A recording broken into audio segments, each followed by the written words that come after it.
April 14th, and with that, we will call the East Bay Charter Township regular board meeting to order. And if you'll join me with the Pledge of Allegiance to begin. I pledge allegiance to the flag of the United States of America and to the republic for which it stands, one nation, under God, indivisible, with liberty and justice for all. Okay, thank you, and we'll do roll call. Bartlett. Yes. S. Cortade. Here. M. Cortade. Here. Cook. Here. Lyle. Here. Walters. Present. And Friend. Here. All right, with that, we will look at the agenda. You have a typical agenda in front of us. Correspondence and reports, consent agenda with the minutes.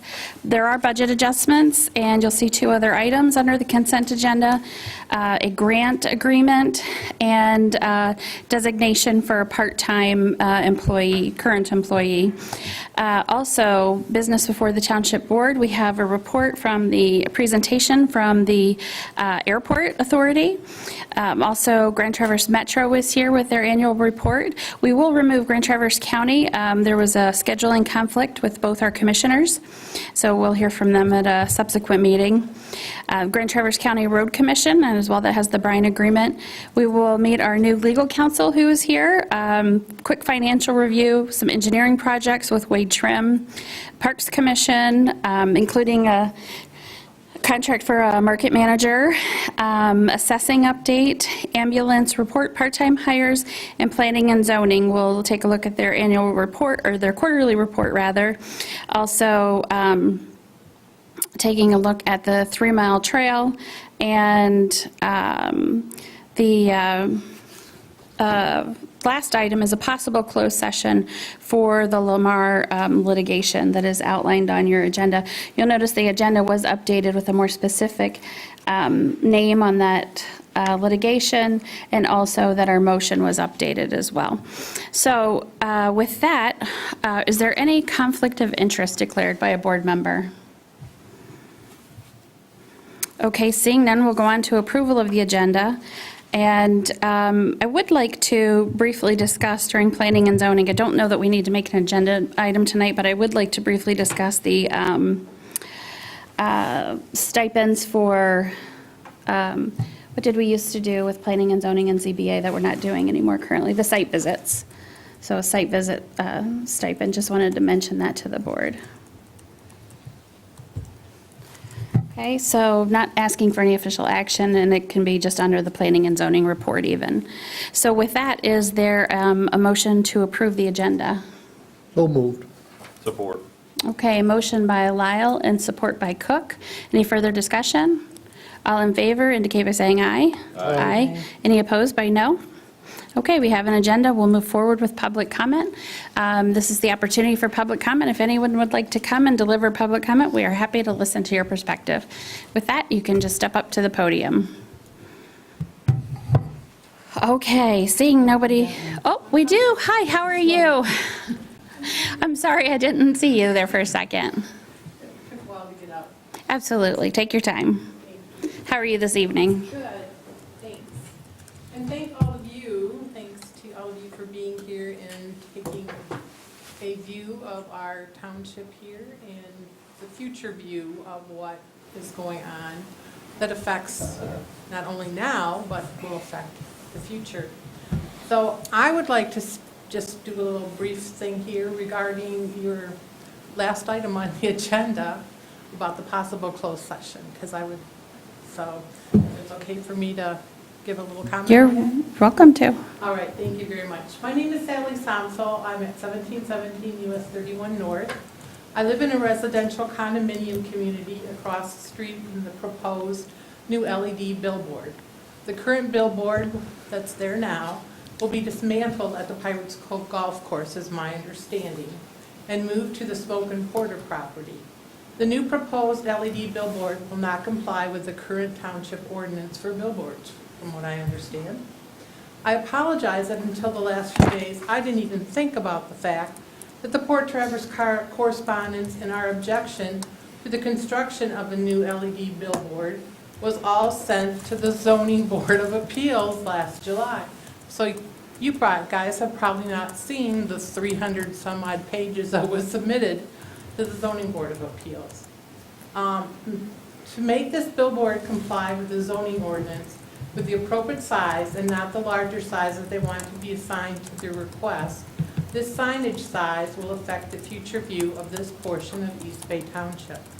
Obstruction of billboard view. While you drive down the highway heading east along US 31, you will notice that there are utility poles blocking a part of the billboard where it now stands. Moving it a few feet will only move the site blockage a few feet also.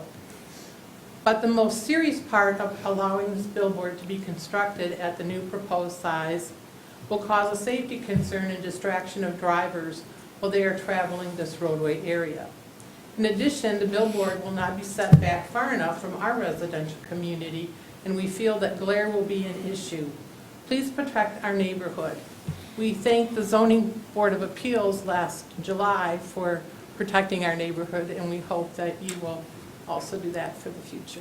Thank you. Thank you, Sally. Any other public comment tonight? Okay, we will move forward. Correspondence and reports are in your packet. They consisted of the County Road Commission reports, as well as the treasurer's report, supervisor's meeting log, and then the links to other boards or commissions to their minutes. With that, we'll move on to the consent agenda, and Ann, if you would like to go over that. Certainly. The purpose of the consent agenda is to expedite business by grouping non-controversial items together to be dealt with by one board motion without discussion. Any member of the board, staff, or the public may ask that any item on the consent agenda be removed and placed elsewhere on the agenda for full discussion. Such requests will be automatically respected. If any item is not removed from the consent agenda, the action noted in parentheses on the agenda is approved by a single board action adopting the consent calendar. This evening, you have March 10th, 2025, regular meeting minutes. Recommend approval. From the general fund, check numbers 19406 through 19462 in the amount of $93,535.29, and check number 19445 was voided due to a printing error. Emergency fund, check numbers 5873 through 5906 for $93,681.27. From the receiving fund, check numbers 2968 through 2972 in the amount of $402,965.45. The escrow fund, check numbers 2072 through 2077, paid in the amount of $7,818.69. There was nothing paid from the roads SAD fund, and there are 3 payrolls. The first one, February 23rd through March 8th, check number 7910 through 7914, and it totaled $78,732.85. Payroll dated March 9th through March 22nd, check number 7915 through 7919, totaled $77,143.70, and the payroll dated March 23rd through April 5th, check number 7920 through 7922, totaled $77,161.15. Total payroll, $233,037.70, and total amount paid, $830,938.40. Proposed budget adjustments, you have fiscal year 2025 first quarter budget adjustments and other items. There's a Building Resilient Communities 2025 grant/site agreement and Building and Grounds part-time designation. Okay, great, thank you. I just noticed as we were flipping through these pages that on the draft meeting minutes, it says at the top 2024, and that should be adjusted to 2025. So other than that, is there anything that anyone would like removed from the consent agenda? Okay, hearing none, is there anything that any member of the public would like removed from the consent agenda? All right, we'll bring that back to a board for a motion. Is there a motion to adopt the consent agenda as presented with the small correction of the date, the year on the minutes? I'll make that motion. Okay, is there support? Okay, motion is made by Cook and supported by Bartlett, and we'll do a roll call vote. Sure. Cook. Yes. Bartlett. Yes. S. Cortade. Yes. M. Cortade. Yes. Walters. Yes. Lyle. No. And Friend. Yes, okay, with that, we will move on to the business before the Township Board. We have the Airport Authority here. Hi, Kevin. How are you? This is Kevin Klein, as you all know, and Tom Kern, who, if you don't know, Matt Kern, who works with us here, He's related to me. it might just be related to you. Thank you. Well, thank you for having me tonight. As she introduced me as Kevin Klein, CEO of Cherry Capital Airport, along with me, Tom Kern, and also here with me is our airport engineer, Bob Nelson. We're here tonight to talk about the Terminal Addition Project. A lot of people are like calling it the Terminal Expansion Project, but I want you to put it in context of what it really is. It's an addition. Similar to as your family grew and you needed an extra room in the house, that's what we're doing tonight. We're adding an additional room or an additional concourse to the airport. A lot of people, when we talk about the airport and we talk about the terminal addition, we have to go back a little bit in history to talk about where the airport came from. And when we started reviewing that, and we'll have a little video here in a minute, when we started reviewing that, some of the initial comments that came from the old photos of the airport site on where it is today is the airport was built way out of town. People commented that having the airport in town, or not in town, I should say, was a hindrance to the economic growth of not only the Traverse City, but the entire Grand Traverse region. So we felt that was very interesting because so many people have said right off the bat, let's move the airport. Let's move it someplace outside of where the populace is. And we reviewed that very closely when talking about any of the projects that have happened over the last 20 years at the airport. So I want to tackle that issue right up front, right off the bat. If we were to move the airport, we need a size of property or size of land between 3,000 and 4,000 acres to meet today's standards of building an airport the size of Cherry Capital Airport. We currently are on about 1,200 acres of the airport right now, and we're built to the standards, but if we were to build new, those standards would require 3,000 to 4,000 acres. It also would require the repayment of all the grants that built the airport, going back to 1935. That would be $1 billion. To build it to the standards, it would be another $5 billion to build the airport to the standards it is today. Now, if we chose to do that, we would do that without any federal funding. So it'd be a $6 billion investment impacting the environmentals, the land clearing, because we'd have to flat land. I don't know where there's 3,000 to 4,000 acres in northern Michigan that would have flat land, no wetlands, no trees, no forest. So where we sit today is a great location. It's a great location to add an addition, a little room. But with that, we're going to start off with a little history of the airport and where we came from. Cherry Capital Airport's history began at Ransom Field, near what is now Memorial Gardens on Veterans Drive. The airport was moved from Ransom Field to its present location in 1936. The main hangar was originally located on Garfield Avenue, where the Nissan dealership stands today. Air service was provided by Penn Central Airlines to Detroit, using a Boeing twin-engine aircraft that carried 10 passengers. In the early 1940s during World War II, the airport was transferred to the United States Navy and used as a training facility. It was also a top-secret naval site for drone aircraft development. Many naval aviators trained here, including former President George H.W. Bush, who did his carrier qualifications in West Grand Traverse Bay. He commented, "I remember those Great Lakes flights very well in the open cockpit that winter. Coldest I ever was in my life." This is a photo of one of the drone aircraft, which were designed to resemble normal training planes to avoid drawing attention from the local community. After World War II, the airport was returned to the community and managed by the City of Traverse City. Air service to Detroit resumed with Capital Airlines.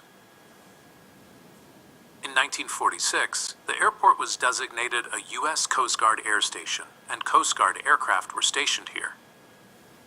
Previously during the war, a new terminal had been constructed on the north side of the airfield, replacing the original hangar and terminal on Garfield Avenue. By the early 1960s, the airport had grown to include 4 runways, and passenger service expanded, provided by North Central Airlines with service to Detroit. In 1963, jet service arrived in Traverse City, with North Central Airlines providing nonstop service to Detroit using a DC-9 aircraft.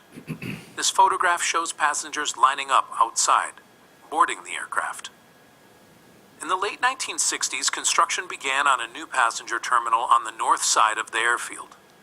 The terminal opened in 1971, offering indoor passenger holding areas and baggage claim services, an improvement over the World War II era terminal. In the 1970s, the airport continued to grow in passenger numbers and saw expansions, including the extension of runway 1028. In the 1980s, air service expanded to include daily flights to Detroit and Chicago. Detroit service was provided by Northwest Airlines, while American Eagle, a division of American Airlines, served Chicago. In the late 1990s, construction began on a new south terminal off of South Airport Road.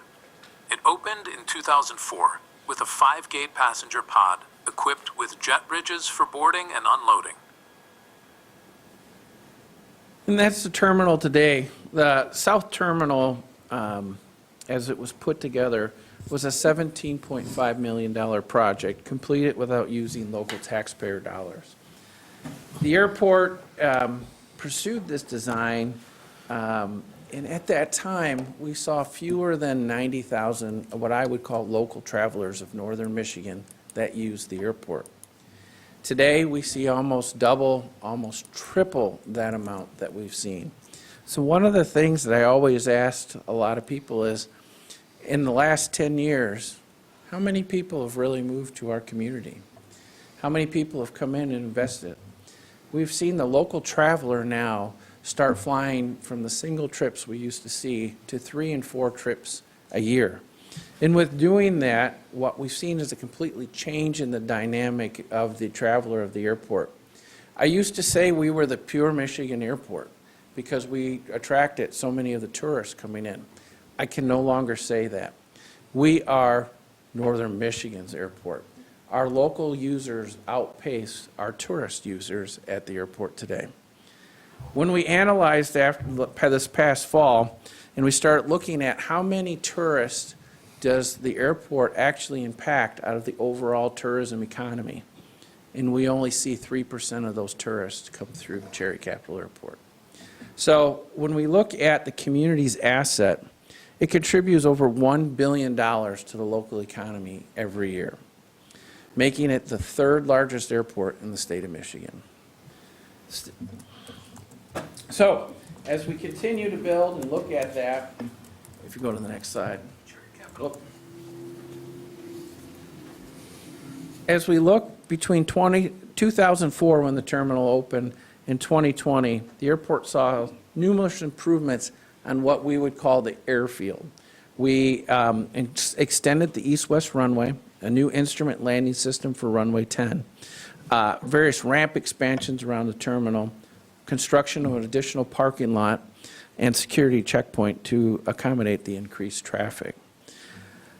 So when we look at this airfield, many people talk about, again, the expansion of the airport. We are not expanding the airport. The 4 corners, as you would say, of the airport are not moving. This is the footprint of the airport and the footprint of the airport for the future to come. When we looked at our east-west runway, runway 1028, it's over 7,000 feet. With today's aircraft, the aircraft can reach European destinations, can reach the West Coast with no problem. There's no need to expand the runway any additional length than what it already is. With the newer aircraft that are operating, the noise contours at the airport continue to shrink towards the airport. The 65 DNL line that everybody uses to measure noise and what's impactful as noise now rests at the airport boundary. If you would have asked me 10 years ago, it would have been off into what we call our clear zone areas that has now shrunk into the airport, and it continues to shrink. We also are reducing our carbon footprint by making investments. Our fixed-base operator, AvFlight, will now be selling sustainable aviation fuel, or what people call biofuel, here starting in 2025. We've introduced many new electric vehicles, and our tenants in the ground handling equipment will continue to invest in electric vehicles and activities. Go ahead, Tom. When we look over the last 60 years, Cherry Capital Airport passenger numbers have grown. From the 1950s to the 1990s, numbers grew from about 25,000 annually to 189,000. In 2025, that 189,000 is, our quarterly number is just shy of that annual number. So when we look at the continued growth with American Airlines being there, and we've seen that increase, we've now seen United, American, and Delta as our legacy carriers. 2019, we saw Allegiant added. We've seen Sun Country, Avelo, and now starting here in June, JetBlue. We have 7 airlines. In 2024, we saw 787,114 passengers. We estimate that number will be greater than 825,000 in 2025. However, with the record spring that we've had, at almost a 25% year-to-date comparison from our record year of 2024, I think the 825 is a little bit low on its estimate, especially with the spring break that we've just had, where we ran out of parking. We completely ran out of parking. We had our overflow parking in our fire station, and then we commandeered from our car rentals some storage lot capacity, and we even had commitments from Costco to utilize their parking lot if needed. Next slide. So when we look at the 20 nonstops and the continued numbers to grow from our great service that we have, I always pause here to take and compare to where Cherry Capital Airport is in the rest of the world. And when we look at it, if you use TSA numbers for the category and size, we're the second largest in the country compared to growth numbers of all the airports as a Cat 2 using TSA numbers. If you're to look at seats in the market from July of 24 to January of 2025, we're number 1 in the country for growth. So then you look at other comparable airports like the O'Hare's and the Charlottes and the Atlanta, and where do we compare for growth? We're 17th in the country for overall growth that's happening. So what does that look like? It's a packed house. Now, I got to ask the fire chief to plug your ears. Because there are times that we meet our fire code. We're right at there are times where we're biting our nails to push people through. Please don't put that in here. And I know the attorney's in the back room there. We do. It's just a fact of life. Our design of our current terminal building was for holding aircraft, regional aircraft that were from 30 to 70 seats. With the new aircraft that are using the more efficient aircraft, the more less noise, quieter aircraft, their aircraft are 125 to 200 seats. So we fill this room very easily, very fast. So instead of 250 to 400 passengers in this gate area, we're seeing close to 1,000 passengers at any given time in our busiest time. We're 1,125 is our fire code. This has resulted in longer lines at TSA, check-in, baggage claim areas, and it's just really the infrastructure is packed and overcrowding our space. We're even watching it so close to ensure that we have proper number of toilet paper rolls that are within our stalls. So it is very busy, and the addition of having additional gates is going to relieve a lot of that congestion. Moving on, this is a quick video of our ramp in the summertime. As we take a look at that, there's 7 aircraft that will be in the view and utilizing our current facility, which is a 5-jet bridge facility and 1 ground loading gate. What you're not seeing in this video is the other 6 additional aircraft that are parked either on the taxiways or in the other ramp area. We can have up to 8 additional aircraft that are waiting for our gates because we don't have enough jet bridges to accommodate them.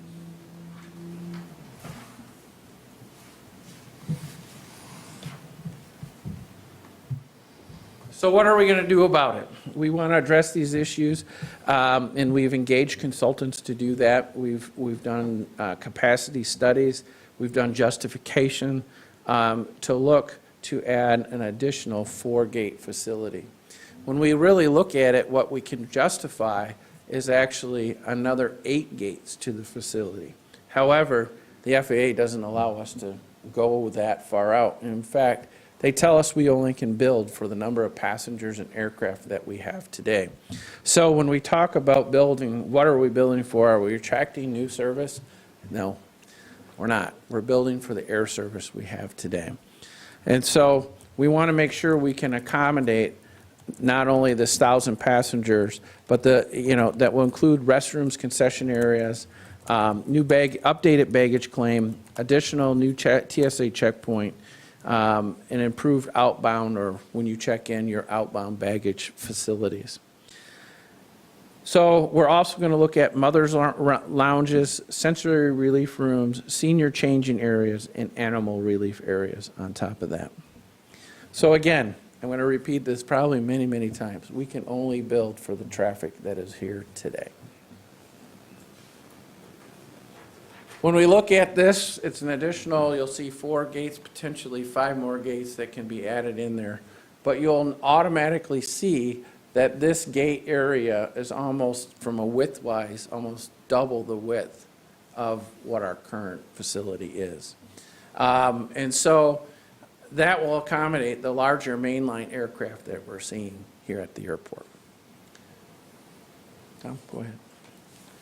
So this will give you a good picture of what we're going to be building.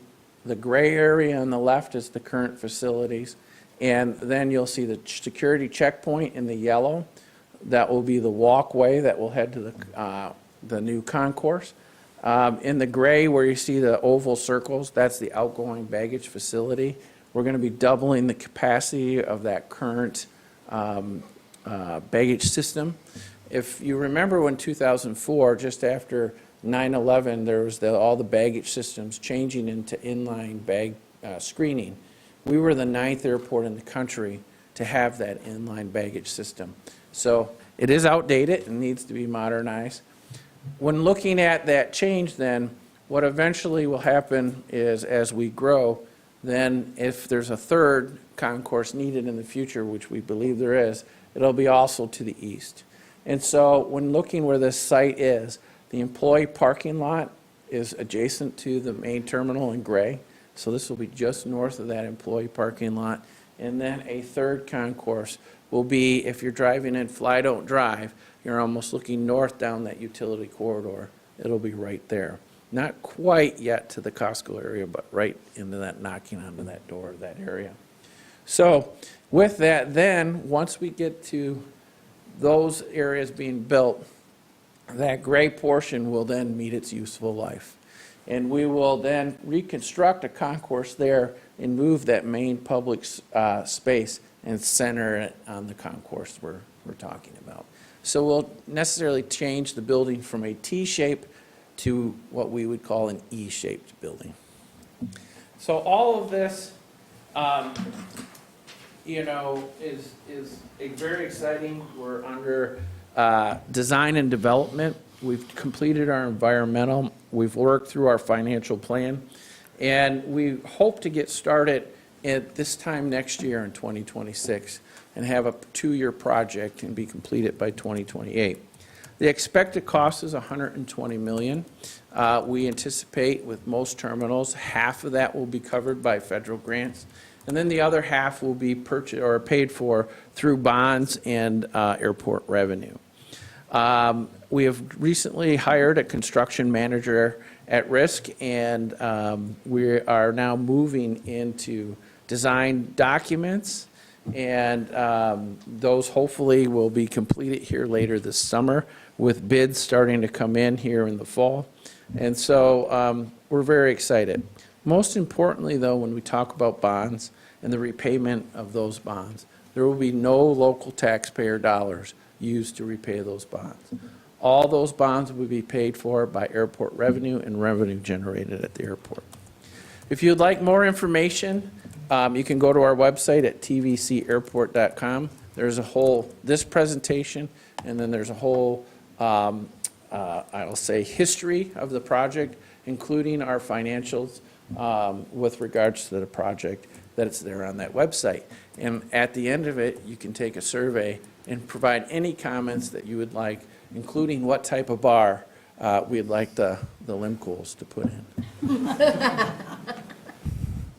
Any questions? Well, thank you, Kevin. Yes, does anybody have any questions for Kevin? I would think your dad's going to be pretty good if they, half those people buy 1 cup of coffee. Well, So- if anybody has any questions, you have my card there. Always feel free to reach out, and if there's anybody in the public, my email is kevin.klein, Klein, @tvcairport.com. Feel free to email me. There's also on the website ability to make comments. So thank you for your time. Okay, thank you. Thanks for being here tonight. Okay, we will move on to Grand Traverse Metro. Chief Mackin is here with us. They have completed and presented to the Metro Board the annual report, and Chief Mackin is going to hit some of the highlights for us. Thank you for being here. Yeah, you're welcome. Good evening. So the supervisor had mentioned, I know you have a full agenda and a long meeting this evening, so I'm going to walk you through some of the highlights of the report. All the board members have a physical printed copy, a couple extra copies if anyone in the public would like a copy. And it's also, this report's also available at our website at gtmetrofire.org. Again, appreciate the opportunity. So we'll start, kind of move into our page 3. The fire chief's message, just this is basically an introduction to the report. This is where I, just explain the purpose of it as being an overview of our organization and statistical summary of our work over the past year in 2024. The information that's in the report, it presents a good picture of the commitment of our personnel and all the work that they've done throughout the year. Our primary goal is to serve the community, and achieving that goal, providing those services to our residents, truly does require teamwork. Teamwork from our administrative staff, our firefighters, our public educators, our inspectors, and everyone. So it's something that it's a collective effort, the work that the organization has done, and also we couldn't get it done without the support of our board and our communities that we serve, our incorporated municipalities, the townships.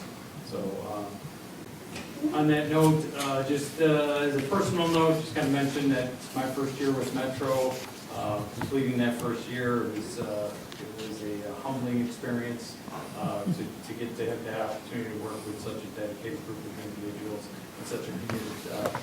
So it's been a good year. So really proud to be part of that process. I'll move on. Next page, page 4, just kind of talks a little bit about the organization, which I know you're all very familiar with. Just a key point, we're at just over 37,000 residents within the community. As you all well know, we're an all-hazards department. We service a wide range of emergencies and services to ensure community safety. And we do cover approximately 110 square miles of that actual land. Moving to page 5, I won't go through the entire vision, mission, and values, but again, our overall mission is to be proactive, innovative, and a progressive leader in providing high-quality services to the community. Again, that resonates back to our purpose, our main goals in serving the community. Our board, as I mentioned, is introduced here on page 6, probably you're all familiar with. I'm going to move past our organizational chart, response areas, and stations, and then get to page 10 and touch on statistics. In 2024, we responded to 6,323 incidents. That was an increase of 4.2% from 2023. There's some additional charts here that give you incidents by hour, as you see throughout the day, where our calls are. Our firefighters, they run an average of 17 calls for service per day. Probably all familiar, while we're not responding to calls, they're actively engaged in training, physical fitness, working with the equipment, ensuring that our checks are done, things are maintained, so that way we're kind of anticipating those next calls and ensure that we're ready for it. There's a number of other tasks that we do. If you look, kind of some interesting facts on statistics here on this page and the next. Incidents by weekday, if you just look, our highest days of the week are Mondays and Fridays, to start and end the week. The work week, I should say. Turning on to the next page, our incidents by month. Our highest, call volumes fall middle of the year, July, which I'm sure everyone would expect, summertime, a lot of people visiting, tourists, etc. And then towards the end of the year in December. Those are our 2 highest months for the year. Our top fire causes that we had in 2024, cooking, incidents involving cooking, equipment failure, smoking, and electrical causes. We have a breakdown of our incidents by type. In 2024, it's pretty much, we had over 4,700 emergency medical incidents that we responded to. That's 75% of our call volume is on those types of calls. That seems to be about the norm, where we kind of fall in 74, 75, 76%. There's a further breakdown of those incidents by type, but again, you can review that. If you look on page 12, we have an incident heat map, where it kind of shows our primary hot areas where we do respond to calls. Our calls where they're concentrated in yellow. Most of those are either our senior living facilities, fixed facilities, some other multifamily occupancies that we get a high number of calls to, which you can kind of see throughout the district. Turning to page 13, training division. There's a couple pages of reports there. Our training is definitely a foundation of any well-prepared organization and any well-prepared fire department, emergency service department. Training is key. We do take that seriously. Throughout 2024, our firefighters and our officers spent almost 8,000 hours training, both on and off duty, doing in-service drills while they're at the station, attending classes, etc. So that's something that, again, we're proud of. Again, it relates back to our ability to respond and our operations and be able to perform. So that's something that we're seriously committed to. In addition to just training for our fire and EMS, our firefighters, train in hazardous materials, mitigation, technical rescue skills like rope rescue, confined space, trench rescue, ice water rescue, search, land search. We also conduct building pre-plan training, and we're also doing a little bit more of drone operations with the addition of our new drone that we received. I'll turn to past page 15 to page 16, just talk a little bit about the budget. The operating budget in 2024 was just about $6.5 million. Revenue, which you're all familiar with, primarily the fire millage of 2.75 mils, assessed by the 3 townships. Additional revenue, we do incur that through third-party plan reviews, donations, grants, and investment interest. We also received in 2024, you're all familiar with our surplus apparatus sales. We received $157,000 and $500,000 in revenue during that year from the surplus apparatus. We also did, we had about a total of $550,000 in revenue in that category, but those other sales are actually going to be noted in 25 annual report for the budget. Just that way that- Personnel costs continue to lead our expense category. Again, that's coming in about 74%. We also spent an additional $361,000 to cover debt payments for apparatus purchases, et cetera. We made budget purchases of a squad and rescue boat out of our public improvement fund that came out of the operating budget. And then we also purchased a new fire engine in 2024. That is being financed, we worked out the financing through local bank and Cherry Land Electric at 0 interest for the percentage that we financed through that. But as you can see, the breakdown of the budget is there in the pie chart. Again, personnel costs leading the way as it relates back to response for calls and services. Page 17, our fire prevention division does a lot of work. We've highlight the 3 E's, the education, enforcement, and engineering.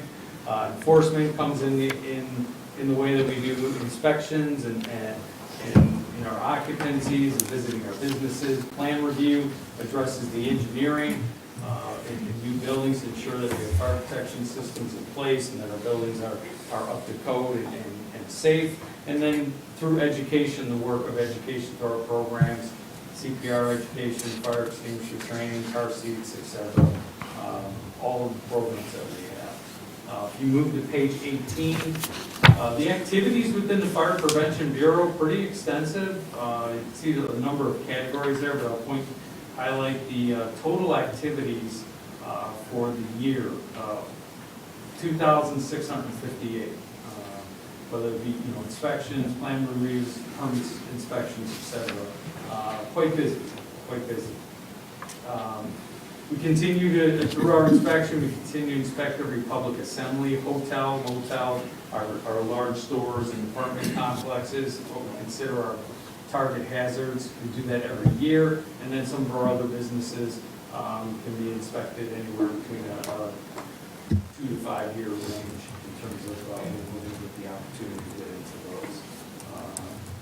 We made a couple changes with our software, which saved us a little bit of money. We moved from a software system that was tied to the old CAD system, to Tyler Technologies, to our records management systems. That saved us a little bit of money, about $2,500 annually by kind of moving into that. And at the bottom of the page, you can see some of the highest types of use for inspections were business and public assemblies. Those larger buildings we try to get to at least every year. Page 19, fire prevention data. Again, plan reviews were up across the district. We have increases in East Bay Township, Ackley Township, etc. Out of district reviews increased by 15%, primarily due to the growth in Blair Township, because we provide our plan reviews there for that township as well. In 2024, we had a banner year for our public education programs. Just looking at the total attendance for the year, we line up all of our different programs, our safe steps to safety, manner of balance, our friends and family CPR, etc. 9,743 people attended the programs that we did for them. So great numbers that we have to be proud of. Our previous public educator was instrumental in that. We have a new public educator now, and we're confident that as time goes on, we're going to fill that and reach those numbers as well. Just a couple highlights, moving over to page 22. Safe Neighborhoods campaign, very productive. In 2024, we visited over 1,100 homes. We installed over 535 smoke alarms, 25 carbon monoxide detectors, and 143 combination alarms. So it's a pretty impressive work. When you compare what we've done throughout the state visited over 11,000 homes and installed over 43,000, almost 44,000 smoke alarms.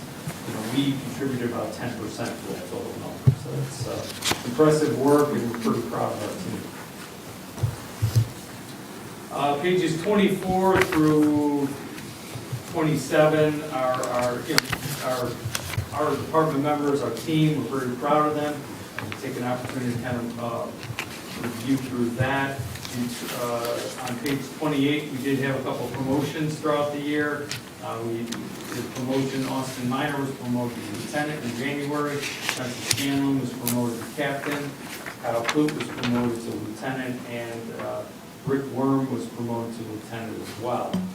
Department recognition, we had a couple of awards we were proud to give out early this year. Firefighter Brian Bloom received the Chief Wayne Hanna Memorial Fire Prevention Award. Firefighter Michael Stone was our EMS Provider of the Year.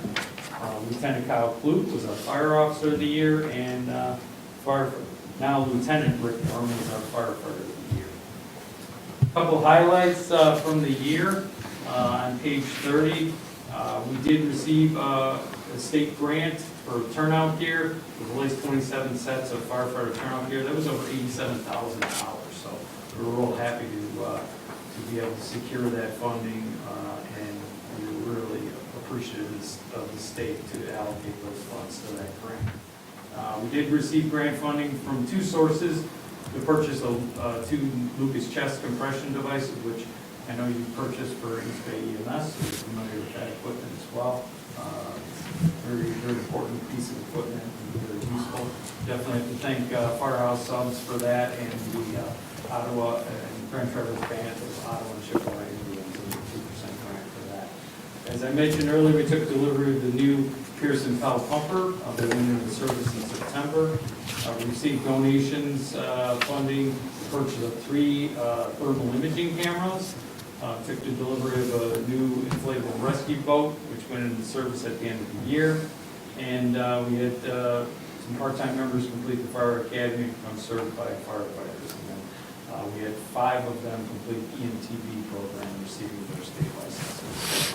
A good year in terms of grant funding and donations, totaling over $130,000.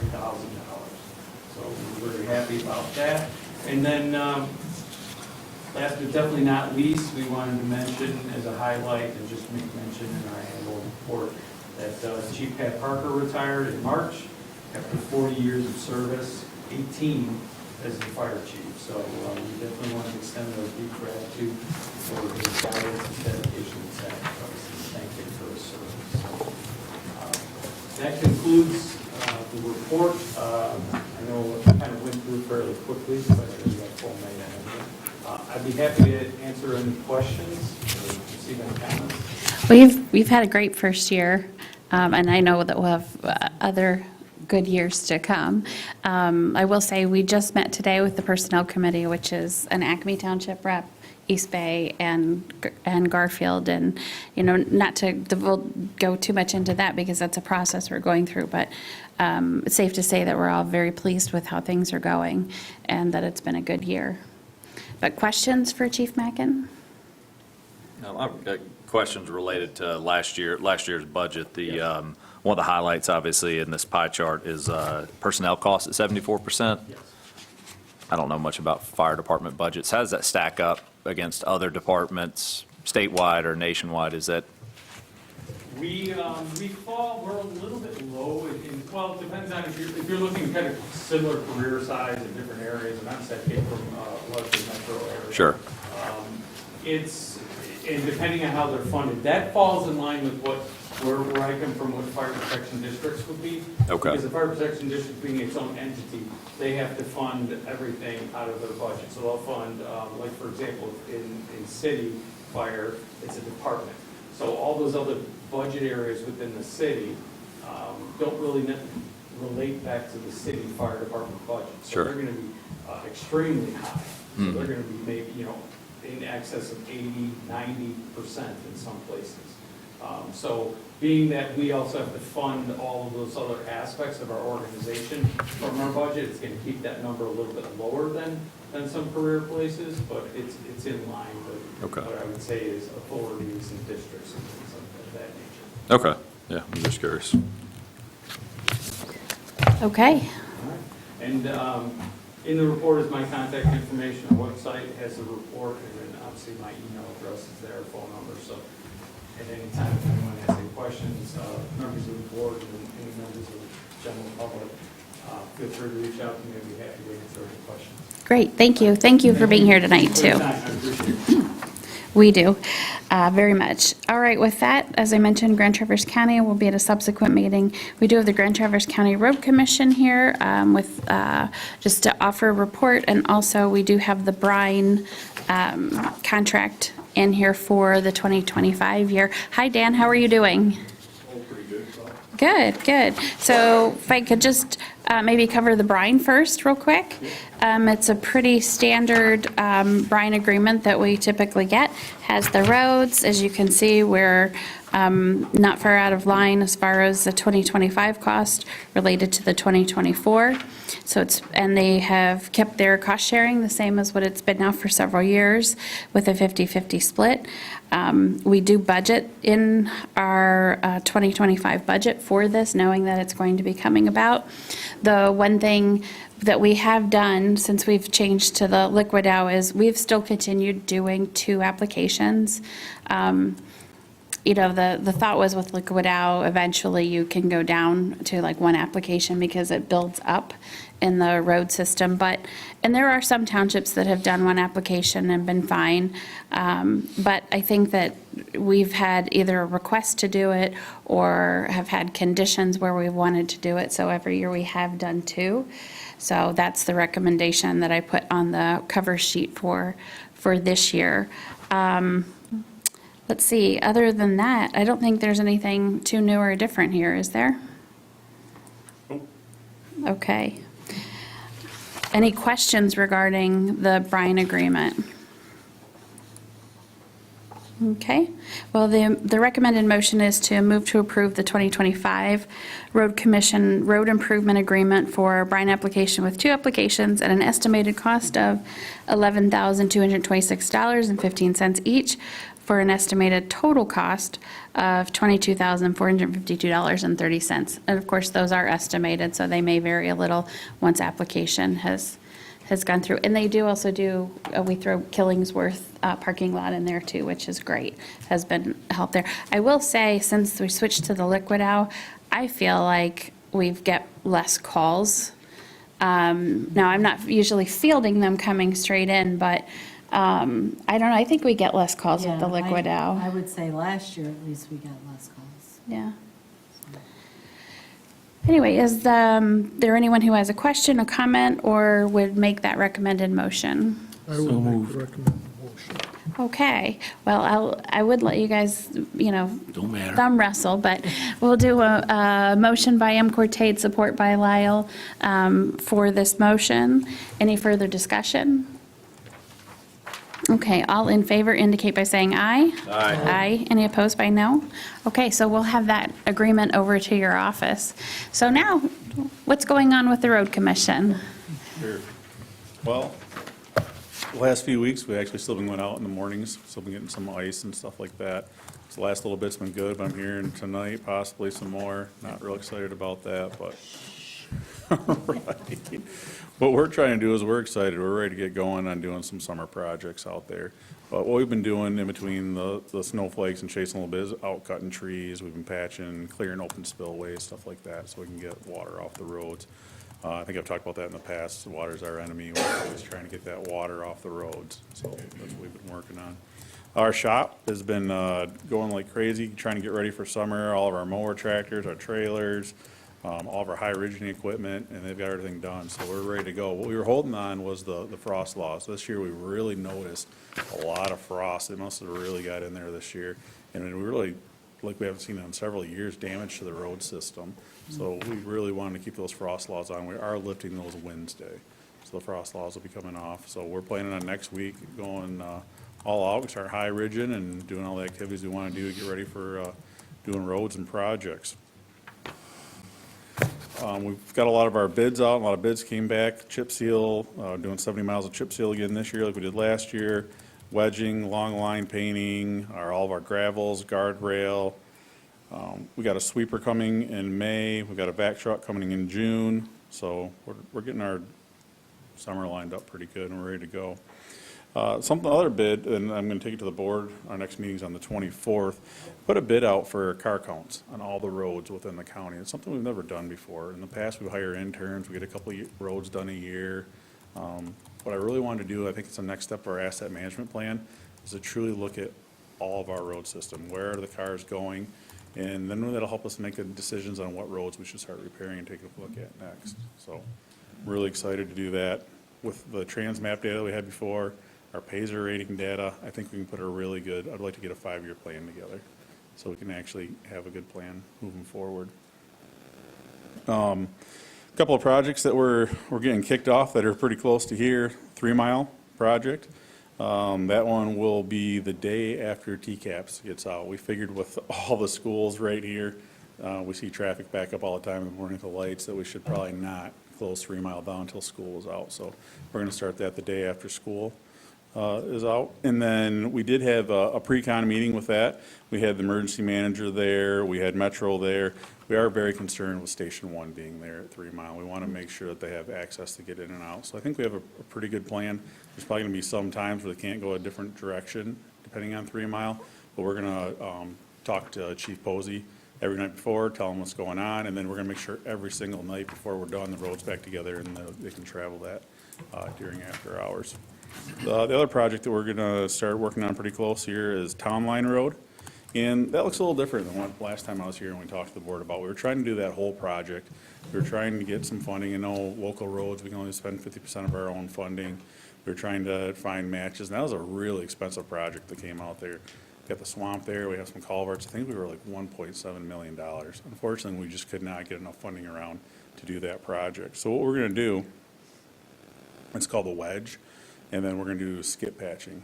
And we're going to kind of, it's almost smear the asphalt over there, try to get that road back together. And then we're going to come through and do a chip seal on that. Now, I know that every year we have $500,000 that we set aside.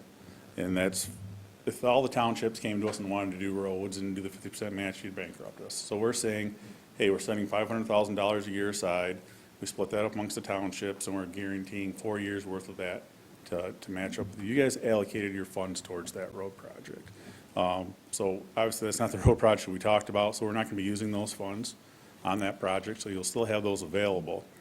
And just want to talk about that a little bit. So it looks like East Bay is allocated $51,900 a year with us, and then we'd carry for 4 years. That's $207,000 roughly.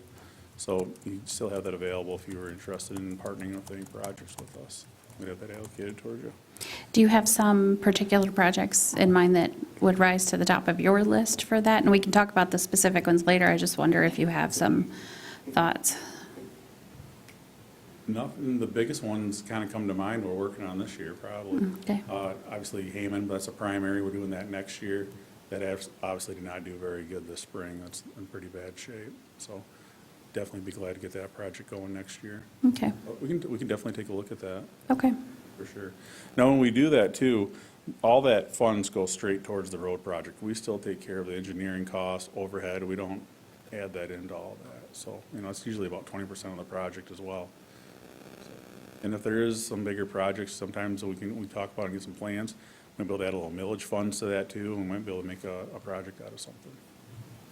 Okay, which sounds terrific, and it is terrific, but I'll just caution board members, and you guys know how quickly that goes in a project, very quickly. So, yeah, we'll subsequent to this, we'll talk about some different roads. If any board members have any specific roads they're concerned about, let me know, and I'll convey that when we meet with the road commission. One last thing I want to talk about tonight was with that fix on Town Line Road, it's not the 25-year road we were trying to build. So that road's still not the greatest condition. We're going to try, put it back together for a few years, maybe get 5 years out of it if we're lucky. But in order to do that, we've been talking about it quite a bit, and we think that making that a weight-restricted road would be a good idea to keep the semi-trucks off it. Once we get that road in decent condition, there's concern that maybe, Costco trucks or fuel trucks want to start using that. So we were going to ask the township if they would do a letter of support and be okay with us weight restricting that road. It'd be much like Hoke Road. So try to keep that heavy impact traffic off that road and keep it as good as we can for as long as we can. When do you need that letter? The project's probably not going to start till end of June, July, so I would think Okay. sometime then we could. Sounds good. Put a weight restriction on that road maybe in August. Okay, to get it done. sounds good. We'll put it on the May agenda and get that back to you, the board's decision on that. Awesome. Sure do appreciate that. Yeah. Available for any questions, as always, stop by, phone calls, emails, whatever you guys need. Any particular questions for Dan? Yeah, I've got one that I've noticed living up here for about 5 years. It seems like some of the heavier traveled roads, 31 being one that comes to mind in East Bay and in the city, and then also South Airport, older roads. I guess, I'm just assuming that after years and years of snow plowing, a lot of the dirt and debris gets piled up and the grass in the right-of-way ends up kind of growing, some of them are, a couple feet tall. Is there any maintenance program that comes through to kind of shave that off? Yeah, so that's what we were talking about when we call that high ridge. Okay. High ridge program, getting that water off there, because it doesn't allow the water to get off the road. So last year, we did 200 miles of high ridge. We're hoping to do that again this year. So a lot of that with like 31 is actually the state highway road. So we do all the plowing for the state, we do a lot of their maintenance.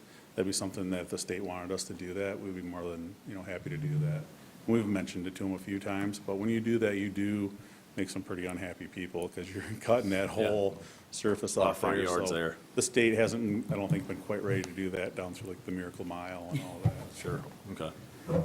And also, just to let board members know, we've been working with Dan and administration at the Road Commission and taking the topic to the Road Commission Board about the 3-mile trail segment 1 that we were awarded the DNR Trust Fund grant for, and how that will impact pedestrian activity up in that area, and looking at doing a crosswalk in that area. Engineers for OHM have taken a look at that, and TART has looked at the funding of it, and so we'll be further discussing that too with the Road Commission. Definitely. Were you interested in being at our meeting on the 24th? Yeah, I think we were, yeah. Mhm. Perfect. Any other questions? Can I just ask, I think tonight you said that 3 Mile will start in June, but Town Line won't start until July. Originally, we wanted to It do. was going to be the other way around. Yeah, so when we were gonna do that full project, we're gonna build that into a decent road. Since we're not able to do that with funding, if we send that traffic down there, we will lose that road and destroy it. So we're actually trying to make people avoid that a little bit and not go down there. We know we're gonna get some traffic down there, so that's why we're gonna try to do the repair afterwards. We feel that if we did it beforehand, everybody's gonna try to use it. The road's not capable of taking that extra traffic, and then we're gonna end up with no road at all. So where is the detour going? Garfield's the official detour. Yeah, it's not going to be very much fun. No, it would have been, in a perfect world, it might have been much better the other way, Yeah. but it's not a perfect world. Poor Kylie. Glenn, you have to ask about Holiday Road, because you'll finally get an I answer. read they're gonna do that. Okay, all right. I trust that. I was They're like, tired of listening to me. All right, very good. Any other questions? Thank you very much for being here. Thank you. We appreciate it.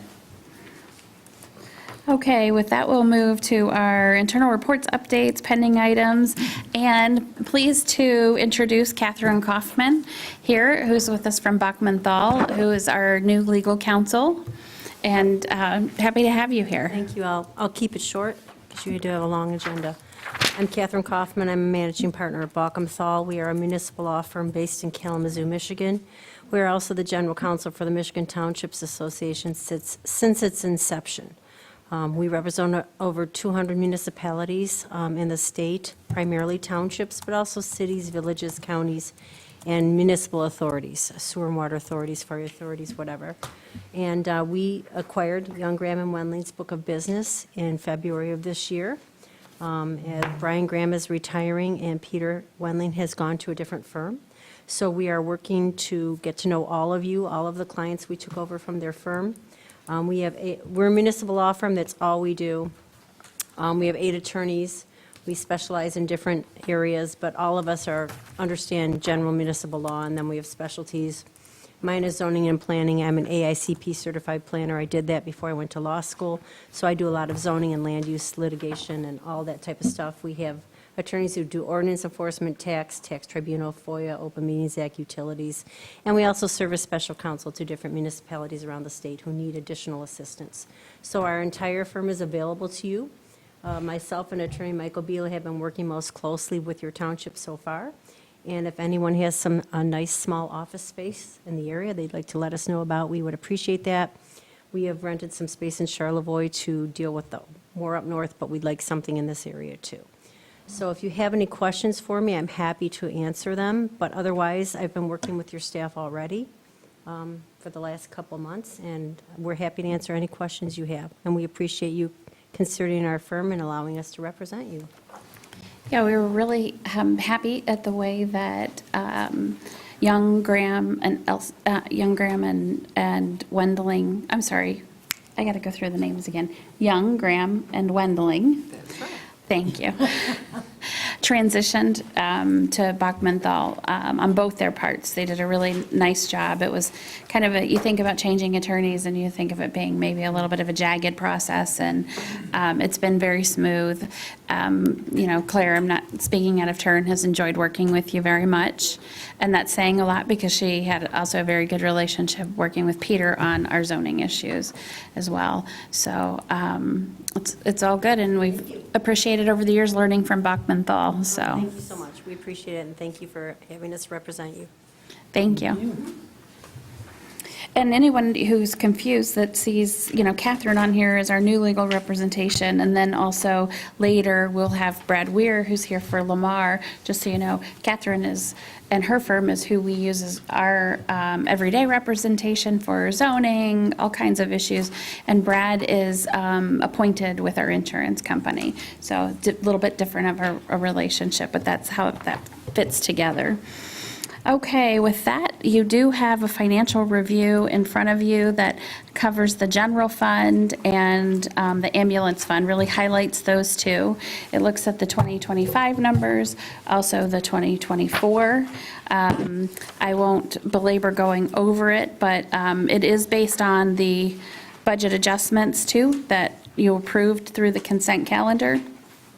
And you also have the January and February bank reconciliations. I don't think that we've ever included those before, but it gives you a good idea of what to see on a monthly basis. And as you guys know, that's one of the critical things that can get townships in a bind, right? When they don't have monthly reconciliations done in a timely manner. So you can see that we do have those accomplished and finished. And what we're looking at for the end of our 2024, again, with the caveat that our pre-audit work and our audit may change that by just a little bit, but came out pretty good with both funds with that, and nothing unexpected in the beginning of the fiscal year 2025.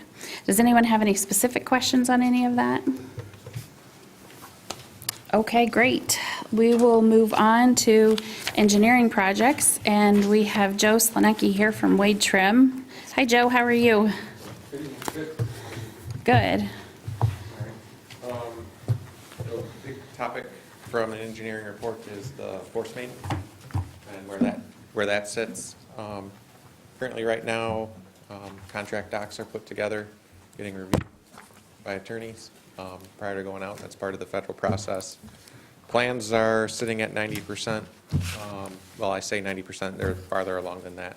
But there was some options that we had to work out. So one of the things that had to work out was that connection with Garfield Township at Woodmere and how we were going to work that. So one of the things we did was we sat down with Garfield because we weren't getting very far on how that was going to look, and ran through different options for them for connecting to the new force main. So one option was we had it proposed and in the plans to just tee into their force main, put some valving in, allow them to then turn their flows down the new main and connect to the existing treatment plant. Some benefits of that would be a little bit of redundancy in the system for Garfield where that new line goes into the treatment plant. Another option would be is if they set back and ran a new line parallel to the new force main and connected someplace other than the intersection of Woodmere and Hannah. The intersection of Woodmere and Hannah, it was actually a difficult connection to make. If you looked at the utilities and the way the infrastructure, the groundwater table was sitting at 8 feet, and it was going to probably close the entire intersection for a little while because the old plans for where those force mains are wasn't 100% known where they were or what depth it was at. So you kind of had to dig it up, locate it, make sure you're on the right force main because there's a couple down there. Then, It's a really old line. yeah, then come through and get your connection to the plant, and then as you're getting ready to go, you cut that chunk out and swap in new parts to get it flowing, because Garfield, their flow comes so steady, shutting it down would be a problem. So it would be a quick swap and cross your fingers that you can get it done in time. Not infeasible, probably one of the better options for the long term of Garfield and the whole thing. Option 2 would be if they were to get out of the intersection and maybe in a more of a green space or someplace where you could work with less traffic control and more knowns and run a new line up and either tie into the one outside the road right away or just run their own line to the treatment plant from there. And then option 3 would be we come through the Hannah Avenue and we just bore the line really deep and go underneath everything, skip the Garfield main altogether, pop up in the park and run the line in. With that one, we still do retain ownership and usage of the initial line, so we still have that redundancy. Correct. And one thing that would have to happen is up to the north where the railroad tracks cross Woodmere, there was on the original plans a valve that would control that connection. So that way you could turn a valve and stop the Acme East Bay line, and Garfield would make the bend and continue into the treatment plant. We didn't find that valve when we did the survey, and that was all done prior to Woodmere being a boulevard. So we need to go out and locate and see if that valve is there. If it is there, it hasn't been exercised in a really long time, so that's a bit of an unknown. But if we were to do option 3, we would need to install a valve to stop Acme East Bay at that connection. So that way Garfield wouldn't be backfilling the existing main if you weren't pumping on it. So there's still some work that needs to get done, but it is actually a lot less work for the Acme and East Bay force main to do it that way. So, and after discussions and going through all the options and looking at the plans, it was Wade Trim, Gosling Zubek for Acme Township, and then Gordy Frazier was there for Garfield Township. And they're going to go to their board, or the supervisor at the township, and recommend option 3 for the force main. And they are going to give us a confirmation that that is the direction they want to go on the 16th. One thing we were planning on doing is having the supervisors get together with the engineers to, once they give that confirmation that that's the option they want to go to, have a meeting to go over the finer details of it. We've received the draft agreement for Acme and East Bay Township. We received that, gosh, just prior to the end of the year, but we've had to have it taken a look at by legal counsel, well, no, not so much legal counsel for us, but engineers on both sides. So Gosling Zubek and Wade Trim incorporate their comments and any of the comments from the supervisors and have that redrafted by Mark Nettleton. And so that's what he's working on or just finished. I'm trying to remember, but it's been really recent. And then, as you mentioned, the contract itself, the larger contract going to him for review per the feds. Once we know for sure Garfield's choice on this, we will get that to Mark Nettleton, who will know how that impacts any agreement. So how that incorporates or doesn't incorporate Garfield Township. Yeah, and So. he has the memo we sent to Garfield Township's engineer, and we let him know that right now they're looking at option 3.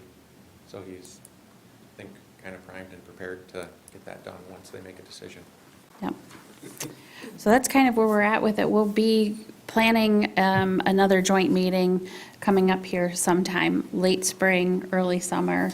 We talked about that with the engineers and kind of with on the face of getting, this decision done. I really appreciate Wade Trim and Acme Township, as Acme Township brought up a lot of points with this. And when we were at the MTA conference, they said, look, we're just going to get it down in choices and then have a time for them to make a decision, because it was kind of extending out and no final word. So that it gets it documented, solidified.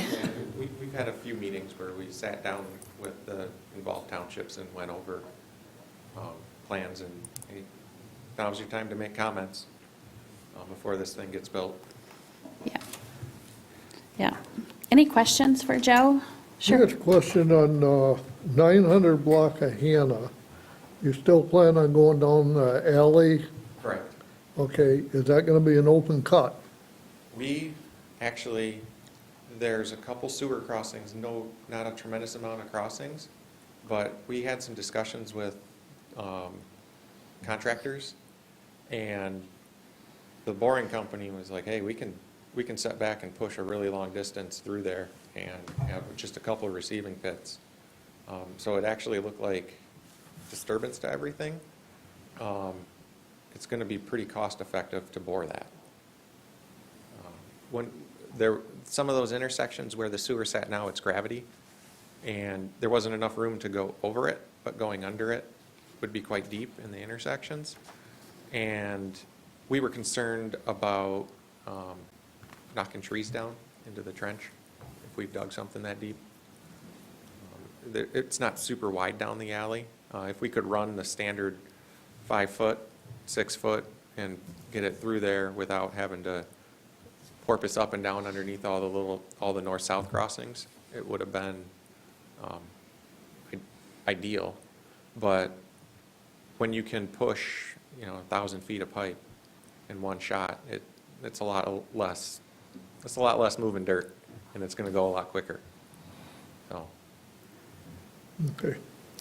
We had also talked about how we're going to be breaking up the project, or if it would be one whole project. Don't think you guys have decided for sure on that as of 2 weeks ago? It made a lot of sense when you had an open cut section and a directional drill section, but after several go-arounds with it, and we discussed it with Acme's engineers, it seems like the directional drill for the whole thing makes the most sense, and it's uniform pipe the whole way. Not a lot of back and forth between different materials. It just looked, I know we had estimates earlier, but kind of as everything shakes out when you're finishing the plans, it seemed like the best option. So really you're going to have one type of contract, which would be a directional drill. And then you're going to be open cutting where you're putting in clean out valves and air release valves, and any intersection that has too many utilities in the way that are critical that you can't line drill. But with the Hannah Avenue and not having to do connections, the plan would be just to push the pipe 25 feet deep underneath the intersection and stay out of the way of everything. One thing I don't think we've decided on is if we will have a segment that is just the federal and funding portion of it. Correct. So what we've talked about is on this long project, right, we have 2 million in ARPA funds, 1 million in federal funds, and those have a lot of additional strings with them. Wade Trim is well aware of all of those. We've been on conference calls with the EPA and so forth to make sure we're aware of all of them. And Joe does a great job with that. But we thought about, because of the additional strings and what some of the contractors have to do, we may make a first initial project, and they can run timing-wise like they're one project. They'd probably look like one project to everybody else, but we would have first part of the project that would contain the 1 million from the feds, the 2 million from ARPA, and enough money from us, plus a buffer that we don't undershoot and leave money on the table, and completely put that in one project. So we're probably talking 4 million to 5 million. Like I said, we don't want to undershoot it, because what happens is you lose the federal money first, and we don't want to do that. So we'll make sure that the bid comes in that we have well enough over it. Yeah, some of the strings attached are Davis-Bacon prevailing wage, the Build America, Buy America for your pieces and parts. Not so much for the HDPE pipe, but it's the valving that goes in them. And then there was just reporting and keeping track of all the prevailing wage and things like that that are during construction. One thing that could be a risk by bidding two projects is you might get two contractors, which is manageable, but it's also two sets of contracts, two sets of construction drawings, and two sets of construction inspection. So when we split this out and look at the project as a whole, is it going to save enough that it's worth the effort to do two sets of contract docs? Right, and that's what you guys are kind of weighing. Yeah. We haven't come to a very good decision on it, because it hasn't been, we haven't really had a lot of projects like that where, you're trying to split and save that extra cost of the prevailing wage on a job and the size of it. There's no real good answer on what that would look like. Generally, I've heard it's 30% more to do the federal jobs, but a job this big with pipe that size and as much drilling as it is, it might not make a difference. So I think Brian and you, as well as Gosling Zubek, were, kind of looking at that and going to do some industry Looking at other bid projects and trying to compare and find things of comparable size that went both ways. There's not too many 3-mile long, 18-inch force mains to look at. So, and one thing too, I'd want to make sure to extend appreciation to this board, because we talked recently about if this weren't getting done and if there were a break on this line and what that would mean to the area and the environment, not having any redundancy in this line. I mean, it's just not a good scenario. So much appreciation to this board and to ACME's in supporting the project and being proactive. Yeah, and some recent changes were the connection to the wastewater treatment plant, where they wanted us to tie in, and where we had planned on stopping the project, given their Headworks project. We've got to add a little extra pipe to the project, because we were asking that as they're tearing stuff up, if they could just extend the pipe out to the property line, and we'd be sitting there ready to go. And the DPW or the city wants us just to run the pipe in and get it set as close to their proposed connection as possible. So some unknowns that are inside their property line that we got to explore, and the only way to find it is to go dig it up. Any other questions or comments for Joe? Just one. What's the hopeful start date, the actual groundbreaking? That will depend on the permit. We have had 3 reviewers assigned to it, and none of them have responded to us when we ask where they're at. We were supposed to have a bid opening toward the end of April, but we're going to be delayed from that. Yeah, there's been like the Garfield connection, and then getting the actual, like, where do you want this pipe at the property line questions. Can't really bid something out with those unknowns. And we reversed our staging for some of the construction, where we're going to start at the treatment plant and run a pipe out, so that way we're out of their way for their project. We're still well within the time that we can bid and construct in the 2020, at least a portion of it in the 2025 construction season. And honestly, even if all hell broke loose, we can do the whole project in 2026 and still meet our federal deadlines. The $1 million allocation has a deadline of it of 2030 on it. So that's a pretty significant amount of time that we don't plan on using. And the ARPA funding obviously has December of 2026 on it. So, okay, That's it. that is it. One quick Yeah, question. sure, go ahead. Related to the ARPA funding, that came through, that was allocated through the county, right? Has there been any conversations, any risk of that money right now with where the administration is? So there shouldn't be. It was allocated, it was board approved. They've been well aware of the process that we're going through and the updates through the entire time.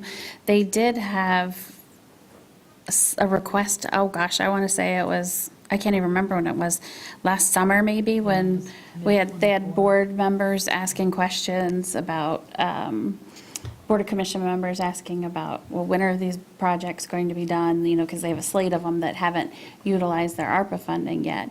And did they need to reallocate that because they only had a certain amount of time to do that? But I had just talked with Nate Alger, 2 weeks before that meeting, and we followed up with additional information. I think we even passed another resolution here that we sent on, so they're well aware of exactly where this project is. So I just think some people might not quite realize how long it takes to get how many feet of sewer project. 3 miles, he said. Yeah. Over 3 miles, I think 3.7 miles. Yeah, with several jurisdictions and different pots of funding, all coordinated, so, yeah. All right, well, thank you, Joe, really appreciate that. Joe's been really the primary on this, and he's done a great job. Thank you. Okay, well, we will move on to water and sewer benefits. There's not necessarily, the board could choose to make a decision. It's not totally necessary. We could bring this up again, but wanted to have the board take a look at the apartments, the REU's designation for apartments. As you recall, we talked about meter-based and REU-based. We had the unfortunate loss of John DeVozo. I really don't want to move any more forward with any of that until we have the new director in place. And there's also discussions at the BPW about whether we do an authority or whether we stay in a BPW configuration. So there's a lot of changes going on there. But in the meantime, we do have this differentiation between East Bay Township and Acme and Garfield right on our borders for the apartments. So I wanted to bring that up to you. I talked with Kent Nolstein, who a lot of you know as the interim director. He was the shop manager, as the interim director. And he pulled a bunch of data and took a look at it. And you can see basically what it encapsulates on that cover sheet. As it's mentioned in this, really you can substantiate whichever policy decision of the board, depending on what season or on an average annual basis that you look at this at. As you can see, while single-family homes are always above the other designations, they are more so, obviously, average over a year because of the spring, summer time. The winter, they come much more closely to being similar in their water usage. But this is the reason REUs are based on a certain amount of water use per a single residential equivalent unit. And if there's this is why, say for example, a restaurant, what are we at restaurants? You know, they're at their amount for their building plus indoor seating, you know, 0.125, 0.13, 0.125 across the board pretty much per seat or bar stool in there. And that's all based back to an individual home. So if there's a disparity between, say, apartments and single-family homes, then we should probably take a look at adjusting those REUs. You have the actual REU tables in here that the DPW goes by. I was getting just a little bit crazy looking at these 3 sheets, so I popped it all into like one Excel spreadsheet that I could look at across. You'll see the two lines, resident apartment with 2 bedrooms or less and 1.5 baths or less. Acme and Garfield are at 0.5, East Bay is at 1, and then apartments with 2 bedrooms and more than 1.5 baths, Garfield stays at 0.5, and Acme pops up to 1. So really, the one I'm most concerned with is the top one on that list, and if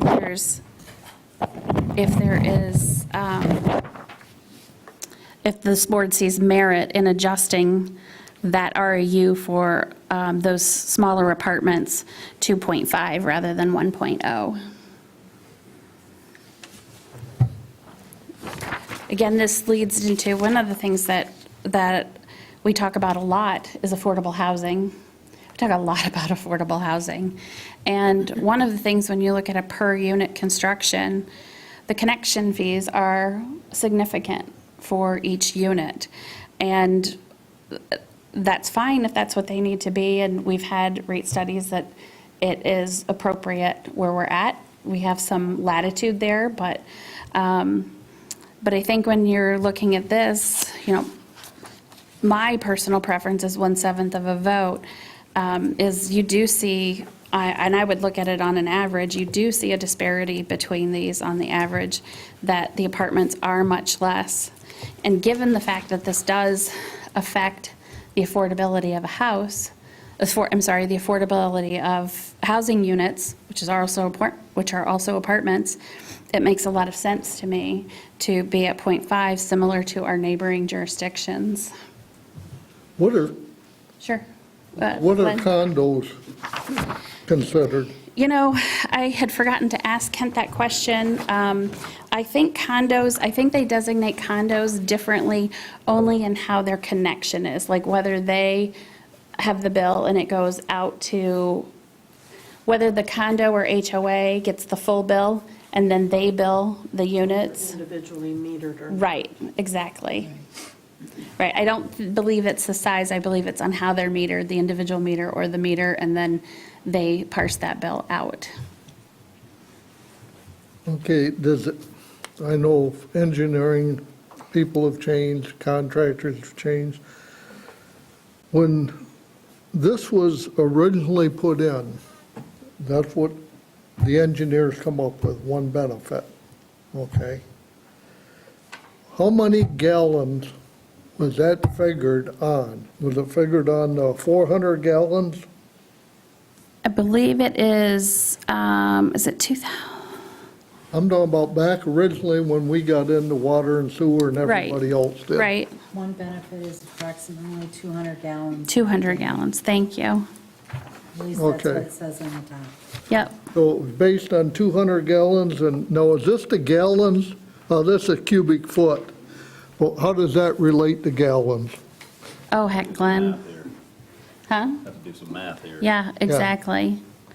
I mean, it's all relative, So what I'm taking a look at, what I'm seeing is you're at probably about 900. Well, let's take the, most recent average.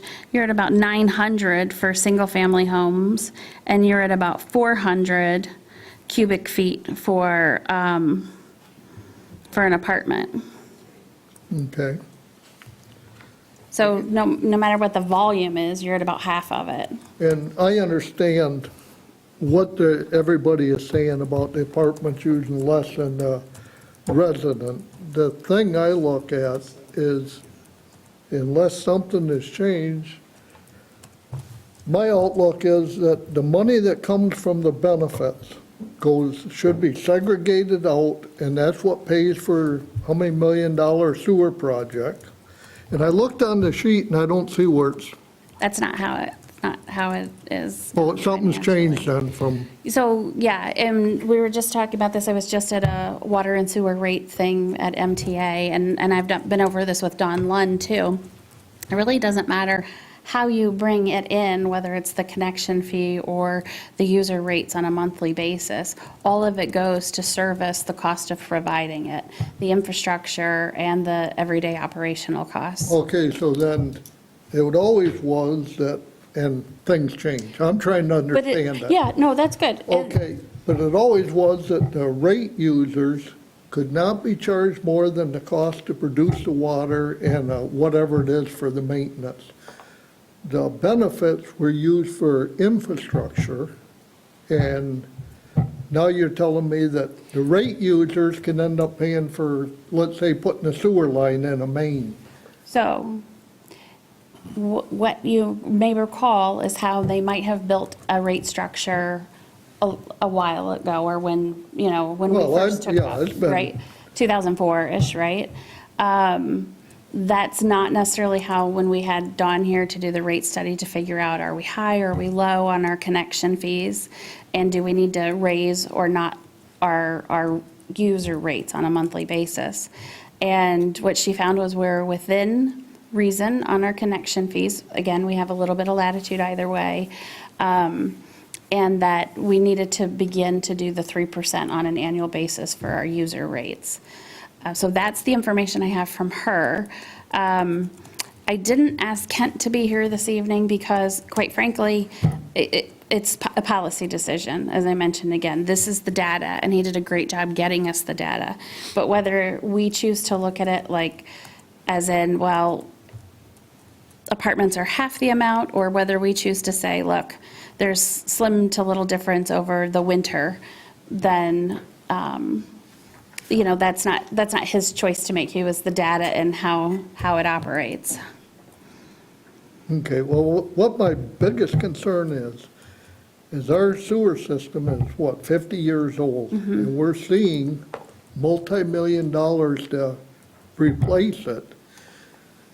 And if we cut benefit fees in half, that's going to take a bunch of money out that could be kept in there to replace some sewer lines. Okay, That was my concern, but, sure. and I'm not on water and sewer, so it isn't anything out of my pocket. Sue, you were next? Thank you. I'm interested in this data. I'm curious if we can get a feel for how many apartment units, complexes are shovel-ready that are falling under what we have currently. Would that, if we change this policy, is that going to affect them? How many units are we talking about right now? Yeah, so right now, what we have coming in that would be under this is, that's been approved through the Planning Commission, is Crimson. That's the name of it, right? Crimson's all apartments, and then a portion of Bayview is apartments Phase 2. I don't think they're townhouses, are they? They're apartments. But anyway, this would not be, for example, the development that's going in currently on 4 Mile. Not that one, because those are single-family homes. So it would be those two right now. What about Holiday? Gate and the other one on Emily Lane? Yes, you're right. Maplewood. You're right, there are those two that are right there. As a matter of fact, if we look to our Planning Commission annual report, it should have those numbers in there if I I remember. was looking at some of that, but I guess I'm just looking at timing. If we make a policy change now, are those that have started under what we have before we introduce any changes? Yeah. Are they going to be coming back to us asking for those rates? No. Where are we cutting, where would we Yeah, cut that because at off? one point, we did make we We had had we were starting to take a timeframe. look at it, and there were a lot of developers who were like, waiting, and we're like, we're not quite there. So we did sign an agreement with a couple of them. Those are all timed out. We have none of those on the books right now. And so if we do make any changes, and again, we can get a feel for this and put this to May and get any other background information. But if we do make any of those changes, none of those documents would have any bearing. They've all timed out. I guess that's my main The previous ones, yep. And as far as the projects we mentioned, Woodgate Ridge, they would only be paying, there's a, I'd have to go back and take a look at their agreement, but they pay based on how they're constructing. And do you remember those, the special action memos? And you guys get copies of those when I sign those. But it lists out like the timing, like, well, we're gonna pay buildings 1 and 2 now, then we're gonna do 3 and 4. So Woodgate Ridge has built 1 or 2 buildings. What's that, 1? 1. Yeah, our assessors would know. And so their subsequent ones, unless they've already put in for the permits, would be under any change. Yep. Bayview, I don't believe has pulled any permits. I still think they're going through some of their checklist with the Planning Commission after their approval. And of course, Crimson hasn't pulled anything yet. They're still too new. They were just approved like 8 weeks ago or something. They're going through brownfield process right now. Right, correct. Yep. As far as, whether we would have funds to do future projects, yes, because one of the things that we were looking at was actually reducing our connection fees quite substantially going to the meter-based system. So yes, we would. I did put in a call to Dawn. Was not able to get a hold of her over the past couple weeks, but can absolutely do that too. Just would want to hear what your preferences are, so to know what questions to ask or what information to get. Sure. Where I said, I think it just leave it alone. I mean, you've showed this data here of single-family and apartments and condos, but with the residential, single-family can be, a 400 square foot tiny home, and it can be a 8,000 square foot mega mansion. We're not delineating between them as far as what the water use is. So I really think that the way the system's set up is the way the system should be, and when we start trying to pick winners and losers and moving numbers around based on some data that doesn't necessarily represent the whole picture, I don't know if it's quite the way to go. Okay. Other comments and thoughts? I think the data is good, but I would like to see it a little more granular. And I guess the question I have is, with the, just looking at this, with the winter averages being closer, all 3 types being closer, and the summers being out there, I have to suspect that there's a portion of that related to sprinklers. Yeah. And I guess the question is, on the apartments and condos, are they taking that into account if or is it metered separately? No, so those would be taken into account on the actual, the general permit for the system. You see what I'm saying? Like, they still have to pull a permit for their connection and their, yeah. But is that contributing to the total for the apartments? Is that accounted for? No, there is not. So this would just be the usage of those apartments or the residents, right? So the difference is probably irrigation. And I guess the other question is, maybe this is a Car question washing. for Dawn. Generally speaking, the REUs, at least how they're fundamentally designed, is to support and have some kind of baseline around the cost for the infrastructure, the piping, the pumps, the maintenance, all that, right? That's kind of the basis. Well, it takes into account what your capital plan is. Right. What water you have to provide, the quantity that you have to provide, the operation and maintenance of it, and then spreads that out over those users. Right. So, I guess the other thing is not really taken into account here that's a little bit different is apartments probably have a fire sprinkler system, which requires the potential for a lot of water. So the system has to be built to accommodate that, right? Has to be maintained accordingly. It doesn't show up in the numbers because unless there's a fire, it has to get used. But, there's something to be said there that, the more, I guess, theoretically, the more multifamily apartments that you get online, your water system would have to grow significantly quicker than if you had single-family homes, because there's no connected fire sprinkler. Okay.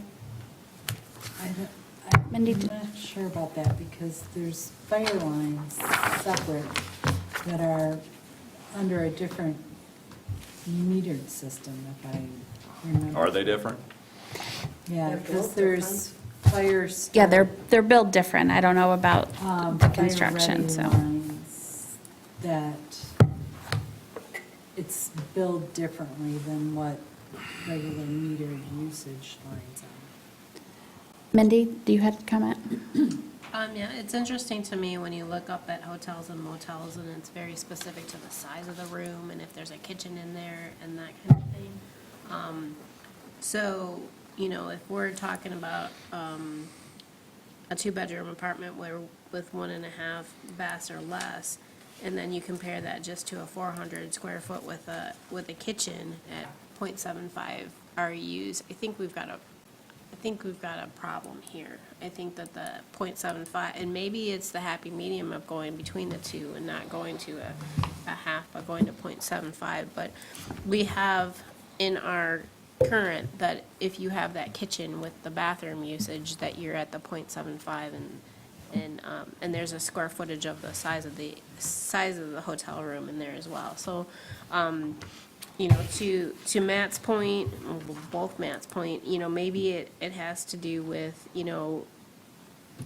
really the square footage of the residential unit and or the apartment, instead of just, a single-family residential with a lawn versus a single-family residential unit that's, on a very small lot in these, footprints. And I can see both sides of it, but I go back to that hotel with the very specific and the kitchen type thought process that was made here, that I think that right now that we shouldn't change it without more specifics on the size of the unit. Okay. Tracy, any comments?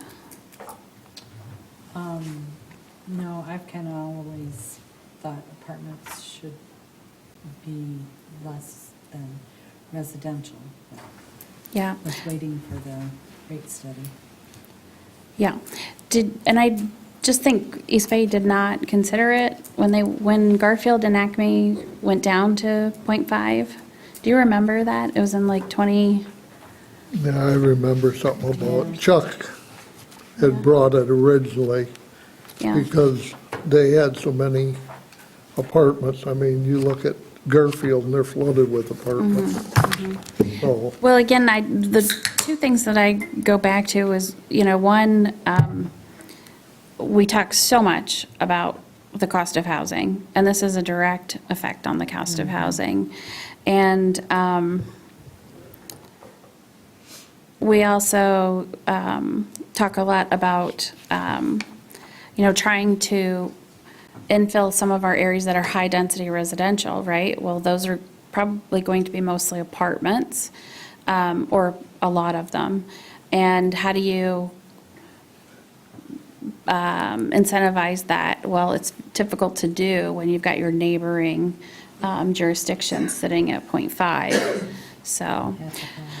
Yep, but actually, kind of what I'm hearing from several people is more still of an interest in potentially that meter-based system. So we'll take a look at this and that when the new director comes on. He starts the end of April, and he'll have his plate full for a bit, but after he gets his bearings. Okay, well, thank you for the discussion. I appreciate the Can I just input. answer Glenn's question? You asked about cubic foot, and so I looked it up.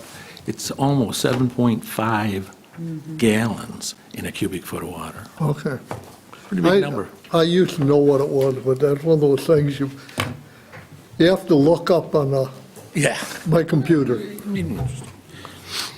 Okay, very good, thank you. Well, we move on the agenda to, we have the Parks Commission, and we have Ryan Walsh here from the Parks Commission. Would you like to step up, Ryan? How are you doing? Good. Do we just have you, correct? I mean, not that you're not enough, you are.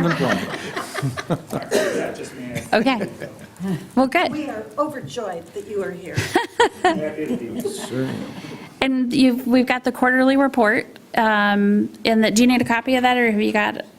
I read it. Okay, alrighty. So you guys have been pretty busy. Do you want to tell us about any things that are on the top of your mind? Just more so the more recent stuff at the Arbutus 5, and I know you've communicated back and forth for that, and it sounds like that's in the process of being repaired or looked at. Oh, yes, many of these commissioners, or many of these trustees probably don't even know about that. About a week and a half ago, we got an email that the kayak launch had separated and had taken a boulder out with it. So part of it, there's part of the kayak launch that's over on the beach side. That's intentional, that's supposed to be there for the winter. But the other part was not supposed to pull away. Yeah. And we've gotten a hold of Wade Trim's engineer who oversaw that, and he's also getting in touch with, and has been in touch, both Dan Boersma has and Garth, with the kayak company who installed it, so that we can get that repaired and get that issue going. It didn't sound like it was going to be an issue or anything to get Yeah. repaired. Yeah, I just don't know how long it'll take them to get that finished, but hopefully before the water gets a little bit warmer. And then I know we've got the warming hut grant that came in, trying to think, we're covering everything from beginning of the year to now. Got the farmer's market stuff, the seeds, RFP. Yep, and that's on the agenda underneath this, so we could talk a little bit about that if you'd like. So with that, the Parks Commission put together, the Parks Commission let out an RFP that Sam had drafted for a market manager. So that was getting a little time intensive, taking away from some staff time, and we felt like there might be some reasonable options out there. You can see we had one respondent, which was Seeds. They gave an estimate that fits within our budget. And Sam has talked with them, and their idea is similar. Obviously, you know, Sam previously used to work with Seeds and the Sarah Hardy Farmers Market. Yeah, I was going to say, they've been doing the Sarah Hardy's for a little while, I believe, and, you know, they have a pretty good rapport around the community, and, you know, I felt pretty comfortable with them. Seems like it'd be pretty seamless. Yeah. And, you know, they've done it before, so that they have that kind of knowledge, and so, makes sense. Yeah, and I remember, let's see, can somebody put their fingers on it real quick? The end expense was, the guaranteed one was 4,500 or 4,900? Let's see, here it is. It is on page 120, 118. So it was 4320 on an annual basis for the 6 hours from the time that we began in June, I think it is, all the way through like the beginning of October. We had budgeted in about 5,000 in that line item. Plus, you guys also have additional funds in your contract services, so we're well covered there. The administration, we don't really know how much of that we'll use in a year, because Sam will probably still be doing a lot of that Okay. and in communication with them, so we may use some of it, but I don't know that we'll use all of it. So the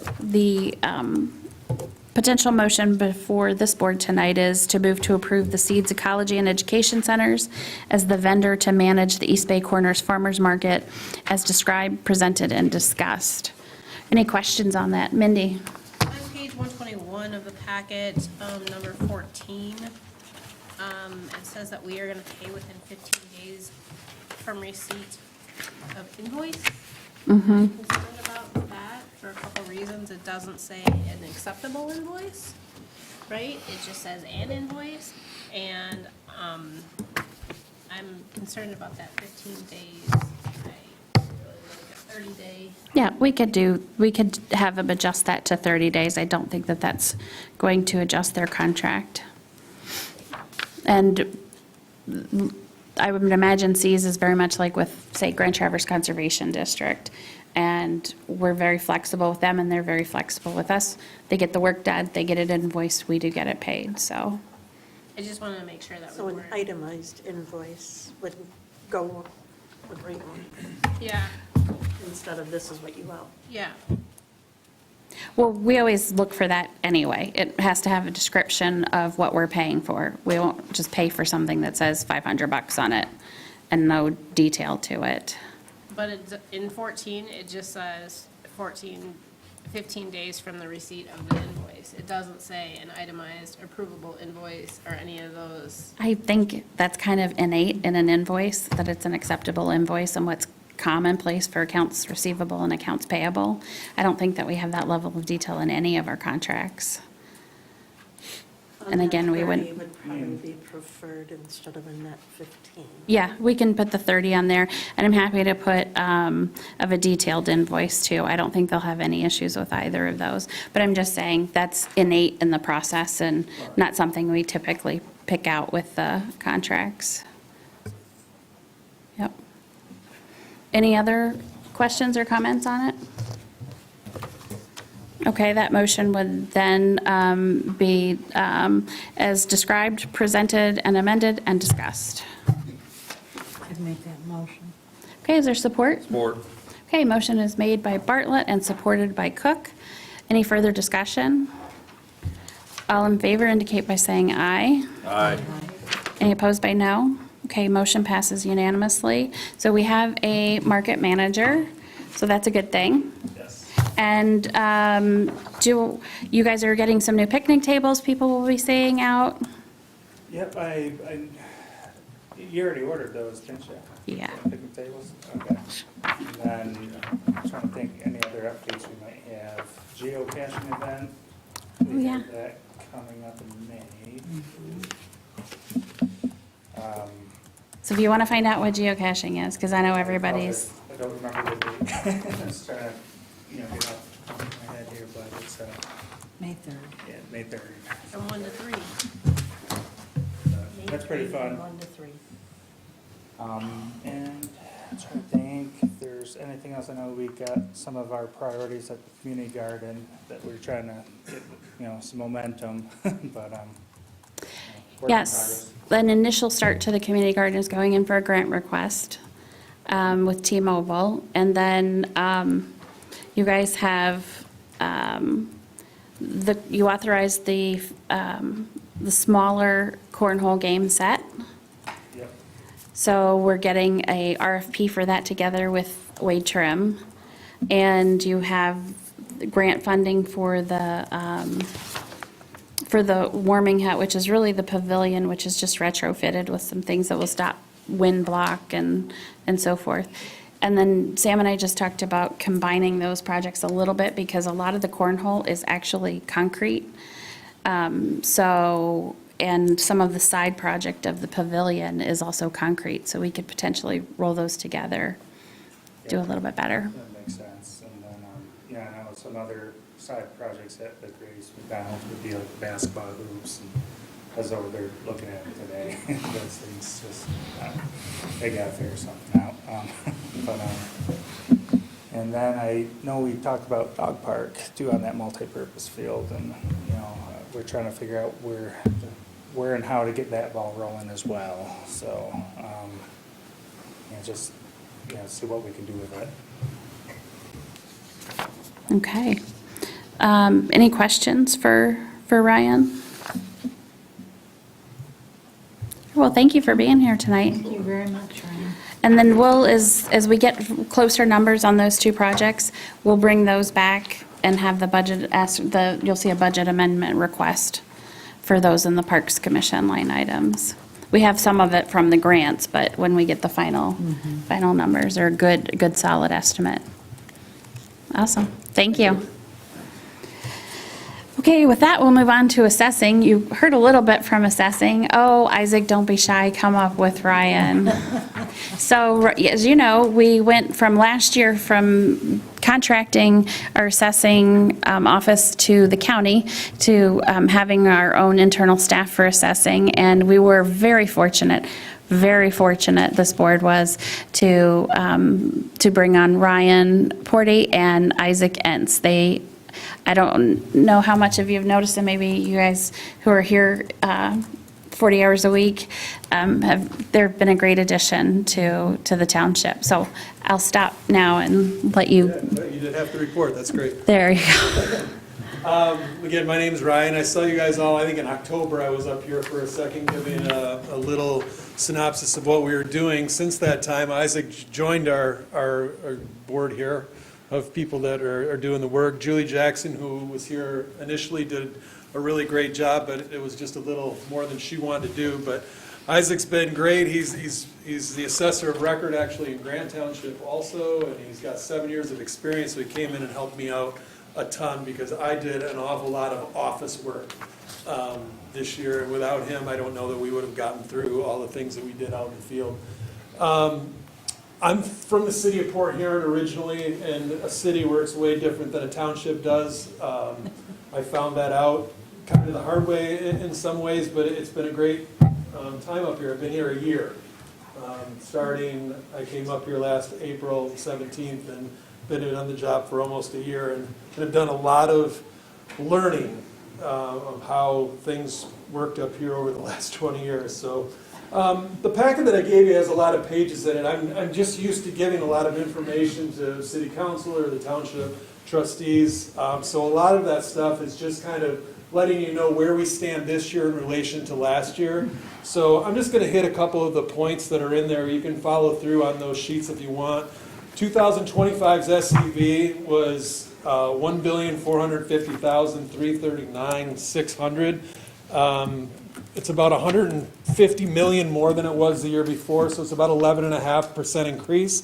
That's pretty much what the county told us we were going to be overall between residential, industrial, commercial. It was kind of somewhere between 8 and 12% was where that was going. So that number doesn't really surprise me that much. The taxable value went up 6.6%, as you can see there. You're only allowed to go up the rate of inflation, 3.1 this year. The new value that we added, that things were not on our tax roll, plus the things that got taken away, accounts for some of that taxable value increase. But we're about 2% more than we're supposed to be collecting. That's because how much values are up here and the uncappings of taxable value to meet assessed value, we don't have enough loss and enough new to cover that kind of thing. So we're actually going to collect a little more in taxes, but there's a millage rollback that kind of takes care of some of that stuff. We talked about that, Beth and I, because again, I'm used to a city and how that works. And she says it doesn't really affect the township because we're not collecting at our full rate that we can as a township, but we'll see a little rollback on some of the other things. There's a chart in there that'll show what the SCV is, residential, commercial, industrial. You can kind of follow that through. Shows taxable value things also. Isaac went out on about 200 field inspections this year. 161 of those were on new construction projects alone. So he came in October. So he did all this in the winter. We got early snow. He was up to his knees in snow, doing a really great job out there. We're working really hard this year to get back to that 20%, where you're going over 20% of your properties throughout the township. That basically allows you to be at someplace, cover the whole township every 5 years. He's already been out for the last month doing that, taking care of the weather. So we're going to hit that number this year, I think, as long as weather stays good for us. We had 17 people come in for our board review, only 8 of them in person, 9 of them via letter, so it wasn't super busy. The people who came in had some good points. Some people got some reductions. Again, assessing is guessing sometimes, so we do our best that we can. And we found some things that the residents were really on top of, and we helped them out, so I want to appreciate our board review for doing that. Tax tribunal last year, we really only had one big one. It was on Werfel's property out of Tamarack. I did not understand the complexity of that project. There's technically like 600 units in there. I spent a long time trying to understand that, and we did a lot of adjusting of land values and ECFs and all kinds of things, and those are some of the charts you'll see in there. But really, Josh and his group did a good job, and the former assessing group did a really good job of kind of leveling some of those things out, which helped me hit those numbers as we went through and adjusted other properties throughout that. And we only had one person call in. I thought it was going to be a mess. One person called in the first day assessment notices, made it in the mail, and I was like, uh-oh, I'm going to get 600 of these calls, and only one called in. So that was really good. As my report says, as of right now, we have nothing official for the tax tribunal for 2025 year. However, the big new residence inn that's taking forever to build, they are not happy with their half assessment on that, and I believe that we will be going to tribunal with that property at some point. One of the other high points we did is we're doing a computerized assessment roll now. I think I talked about that a little bit in October. It's a 3-year deal. Basically, we're going to save about 4,000 pages of not being printed out that nobody looks at anyway. I have all of that on a computer in my office. If anybody wants to come in and see any of those reports, they're all there as PDFs. Hopefully we'll continue this process. I think it's a smart way to go. It saves us time and energy across the board of not printing that stuff out. The assessor's office over the last year changed to a cloud-based website. Took a little learning. It works like a website instead of a database. So I click the wrong buttons, it takes me the wrong places. But it really has been a good tool for us. I really appreciate the township giving us the tools we need to do our job well. We implemented a pivot point field app, for lack of a better term, that allows us to go out and take pictures of all the different properties and take the record cards and pretty much your entire database you can take out in the field with you. And Isaac's been doing a really good job with that. I think it saves us hours and hours and hours of time. Saves a lot of paper printing. A lot of paper printing. And it's worth its weight just to be able to take the pictures, come back and upload it immediately to the computer. And it's been great. So to allow us to have that pivot point program, the iPad, we were on the new computer setup this year, so we are a little bit more mobile for doing that. Webinar support and training, it's been really good. You guys have supported our office to do the best job that we can. Again, there's a bunch of charts and things that are in here. Most of these are just reports that you have to give to the state. You can see special acts. That just means that it's on a different tax roll than the ad valorem. There's give you taxable value. It shows you the difference between the years. You can kind of follow all of these different things through if you have any questions. It shows our value change by class, what agriculture, commercial, industrial, residential did. Basically, all those are given to us by the county, and then we have to do our own sales reports and things to justify the means of those. As you can see, agriculture jumped off the board, 23% increase, which is huge, but we've had a couple of sales that are showing this. The McManus properties are selling right now for high dollar amounts, and we didn't have any agricultural properties in East Bay this year that were in our sales study. They used our bigger residential as our kind of our guide for that, because the county does a study across the county. I think we're going to lead that next year. I think our sales from East Bay are going to show what Peninsula, Acme, Garfield, Blaine, or Blair, all those are going to be from the sales that we're getting right now. Commercial's pretty normal, 8% increase, industrial 7%. They kind of go hand in hand, and residential was at 12%. That's why you can see in overall we were about 11.5% across the board. Looks like sales going forward, we're going to lose 225 sales from the last one, and I think I said around 210. I'm going kind of over 200. I don't know, it's in there somewhere. 400. So another 240 are going to replace what's there. That's pretty normal, I think, to see a consistency year after year of the number of sales that we can use for our sales study to show where things are going.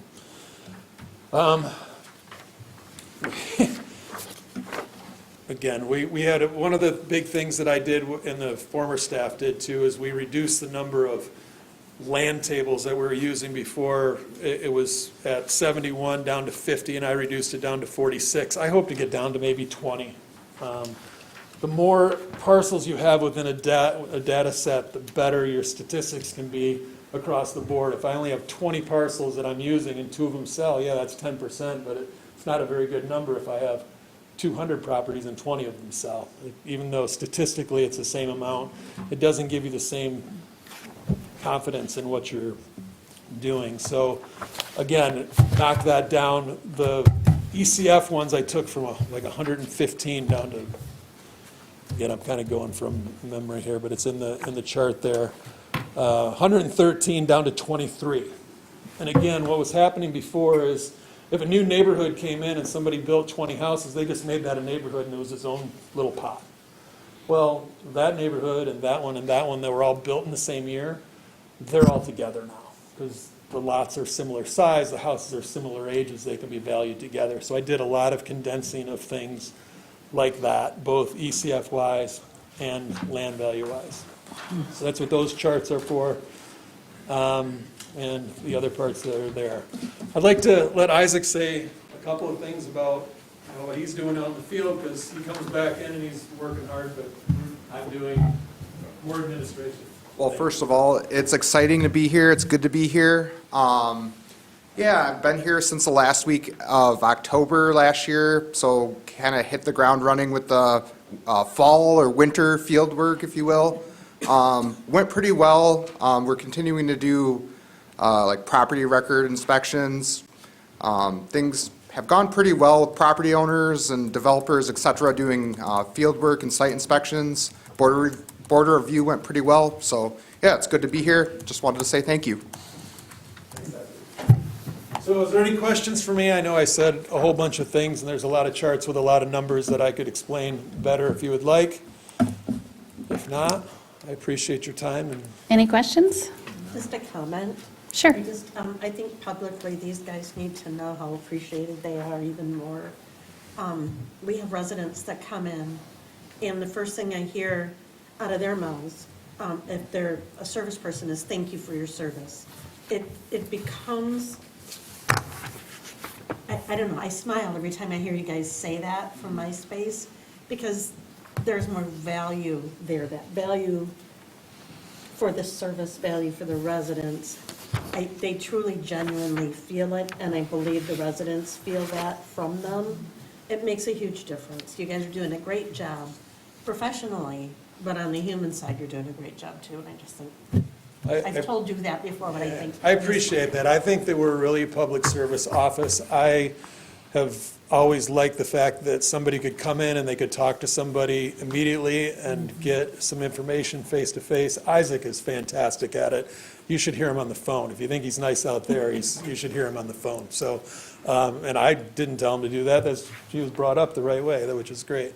So that's one of the things we like to have somebody in the office, if somebody calls or comes in or has a concern, that they can get an answer as quick as possible. I think customer service in government is very important. So thank you for noticing that.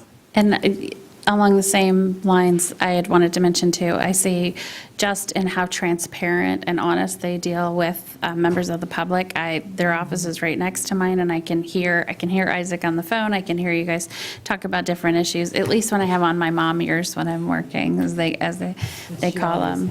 Not always, but I appreciate it very much. And for the board, and I think you know this, but Justin, when I go to these assessing CEUs, just like I did at the conference at MTA, to let you guys know how lucky we were to go and try to fully staff an assessing department and get good, qualified people with the right accreditation, who have the right attitudes, who could live in Grand Traverse County, all of those things. We are incredibly fortunate because that's the thing when you go to these trainings, it's like, who's going into assessing? We were thrilled at the last class that there were 2 people under the age of 40 who were starting and assessing.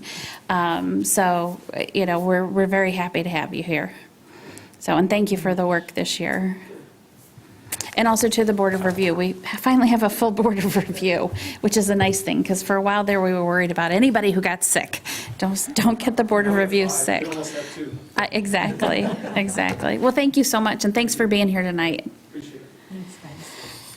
And we didn't hear often from assessing before, but I plan on having these gentlemen back on an average of about twice a year.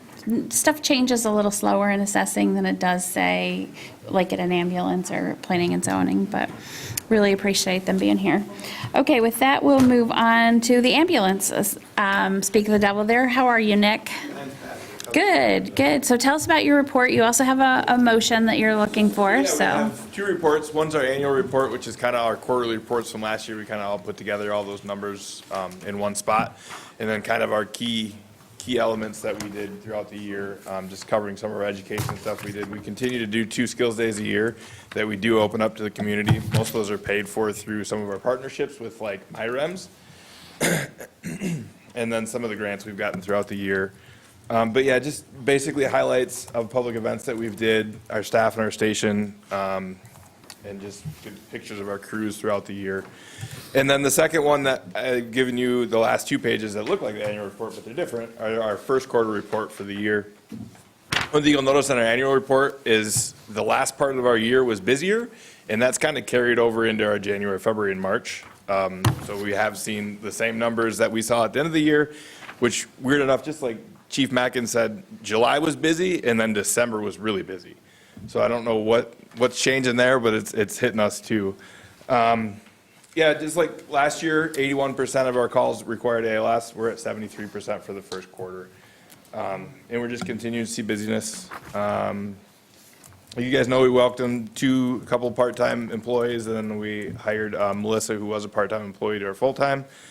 And we're just continuing to staff our trucks and run our calls.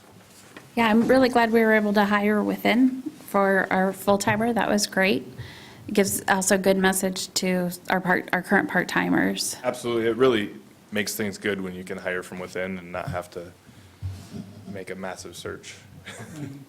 You've had excellent, I would say luck, but it's not entirely luck, it's skill also, in your 2% grants. I'd say it's luck, I don't know. Well, I think with what you're doing, it's definitely, there are things that the tribe wants to support, so you do a good job communicating that to them. And not to just, say accolades to everyone, but truly, I was in a meeting this morning with our county emergency coordinator, who complimented our medical director very much on, I know, you'll probably have to, buy him a cigar or scotch or something for that, but anyway, any questions on the reports or the activities? Now, you'll be staffing a second truck this summer, and We're how's actually that going to gonna? start it in May. We're going to do May, June, July, and then August, and then we're probably going to do it probably November and December, just to help offset those. We're still trying to finalize when that's going to be, but that's kind of our vision for that. And we've got most days staffed through the summer so far, so we're making progress. Yeah, that's good. Just curious, looking at page 143 versus 149. I know 143 is, I guess, a summary of 2024, and then the more recent is for this quarter. Did y'all, on the pie chart, did y'all change the descriptions of the impressions? Because they seem to not align. Yeah, the colors are different. I apologize. Well, the names of them, they're all, I think respiratory may be the only constant between the two. So that's the difference in call types. Okay. Yeah. So altered mentation, yeah, some of those are different, but like altered mentation is the same as altered mental status. Just little details. Okay, all right. But other than that, the rest of them are different. That's just the difference changes of through the seasons. The nature of the beast. Yeah, So they get pretty nuanced then. yeah, some of it's pretty, I mean, falls continue to be up there too, and it just changes on the season. Okay. Do you want to go over the request? Yeah, just a standard. We have 2 more EMT applicants that have applied. They don't have a ton of experience. They're both kind of about the same level. And we're looking forward, they fit our culture well, they interviewed well. One of them was a student with us and just wants to transition to part-time. And they're very excited to come work for these. You know, that's the good thing is as soon as I send them a letter, in the letter it says to call Sue later after the board meeting, and they do right away. Right away. So they're very She excited. hasn't even seen the to packet start. material. She's like, I don't know who. Somebody out there looking for somebody, they say they work for us, so. They're very ambitious to get started. That's encouraging, because that means they're gonna pick up the shifts and they're gonna do the work. Absolutely. Just one question I'd have is, I read over the app, and one, and I don't know which one it was right off the top of my head, but one of them said they wanted to work a certain stretch of hours. Now, do they not all work 24-hour shifts? No, it's usually 12, there's 12 or 24-hour shifts. So like that Oh, second you truck. got a choice then. Yeah, the Oh, second truck okay. that we're gonna staff is gonna be a 12-hour truck. And then the other truck is obviously staffed 24 hours a day, but we can split those shifts as we need to, Okay. based on need and the availability of people. Yeah. So I guess my main question is, we're starting to get quite a few more EMTBs. How are we doing percentages? Are we gonna have to start searching out more paramedics? We're pretty paramedic heavy still, and we can run with an EMT and a paramedic. And I think we're doing pretty well on our ratio, that we're not to the point where we're desperate for anything yet. So our paramedics Yeah. are still able to get back-to-back time off? Yep. Perfect. Thank you. It works pretty well. Yep, With and the just for anybody watching, what Nick was talking about is, as long as they have one paramedic on a rig, they're considered ALS if they have the right equipment, so. All right, is there a motion on both of these part-time hires? It would be a move to approve the hiring of Shannon Nygaard and Bailey Meadowcroft as presented. Is there support? Okay, motion is made by Escortate and supported by Bartlett. Any further discussion? All those in favor indicate by saying aye. Aye. Any opposed by no? Okay, well, congratulate them, and now they can call Sue. Now they can call Sue. Thanks, guys, appreciate it. Hey, thanks for the reports, the update, and the work. Appreciate it. All right, with that, we will move on to planning and zoning. Hi, Claire. Yep, you drew the short straw in the staff that you were the last on the agenda. That was the format of the agenda. Yeah.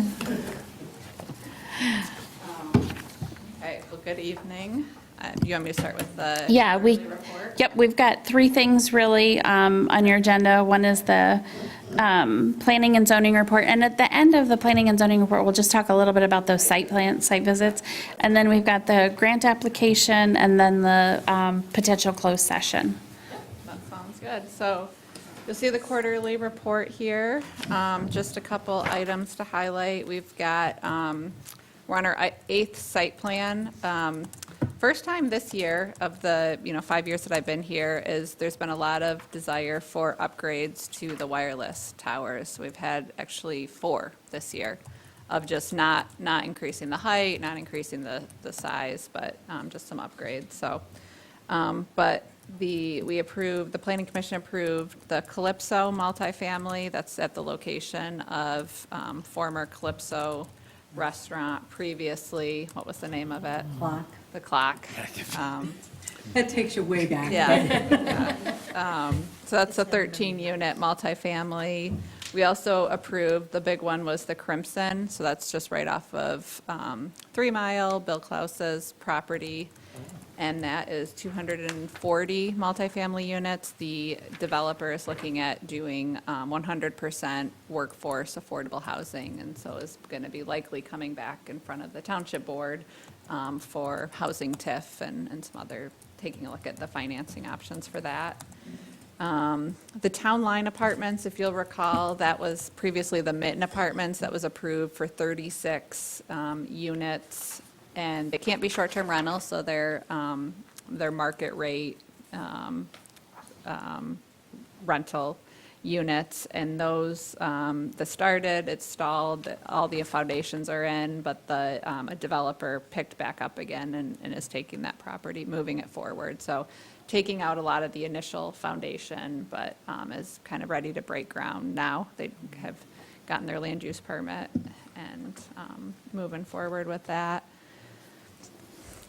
For zoning text amendments, the Planning Commission has been busy. Last month, they were busy looking at some different amendments, the majority of which are more kind of clerical kind of clarifications, but the big policy discussion was the temporary dwellings. So that will be likely coming before the Township Board in the next few months. The Planning Commission will probably have a few more months to refine the language and then likely send it to the Township Board. Mindy, you're more than welcome to add anything to that.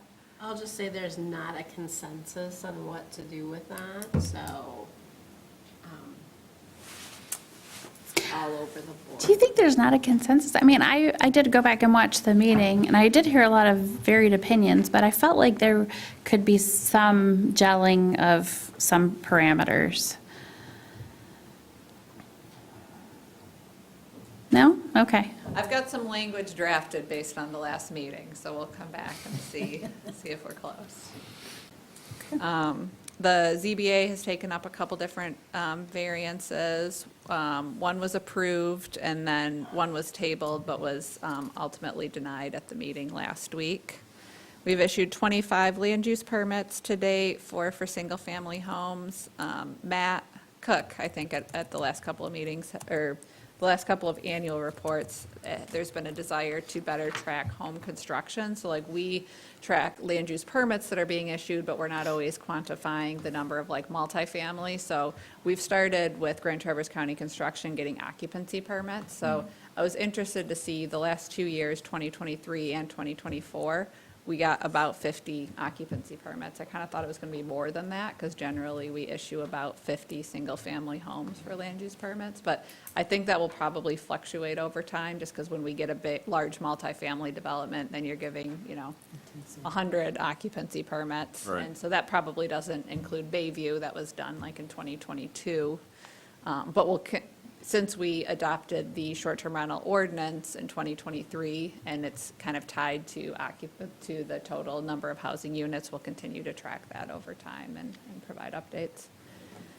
The short-term rentals, we have 135 licenses, and the cap is 145, as you'll recall. So we have sent out the public notice, and the application window opens April 29th.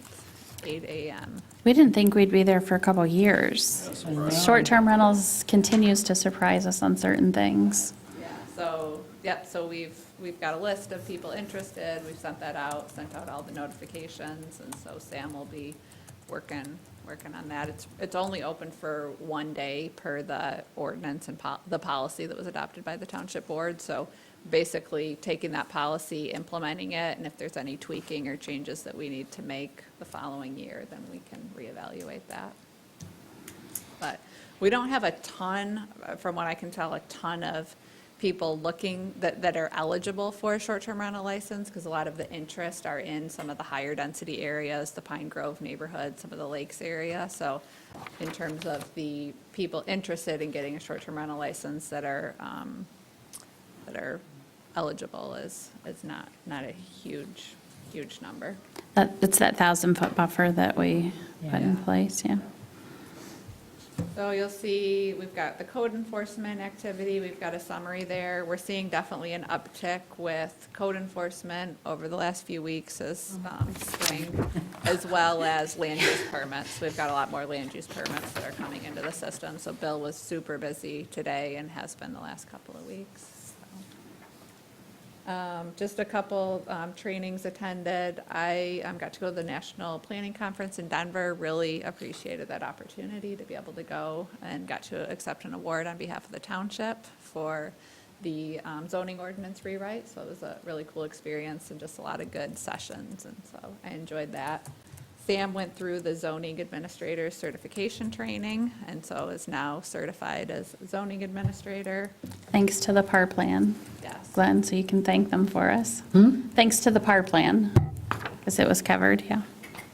And just a few other kind of project updates. The East Bay Beach District draft plan is out for public review. The Planning Commission will be holding a public hearing on that May 6th, and then that will likely come before the Township Board at your May meeting for possible adoption.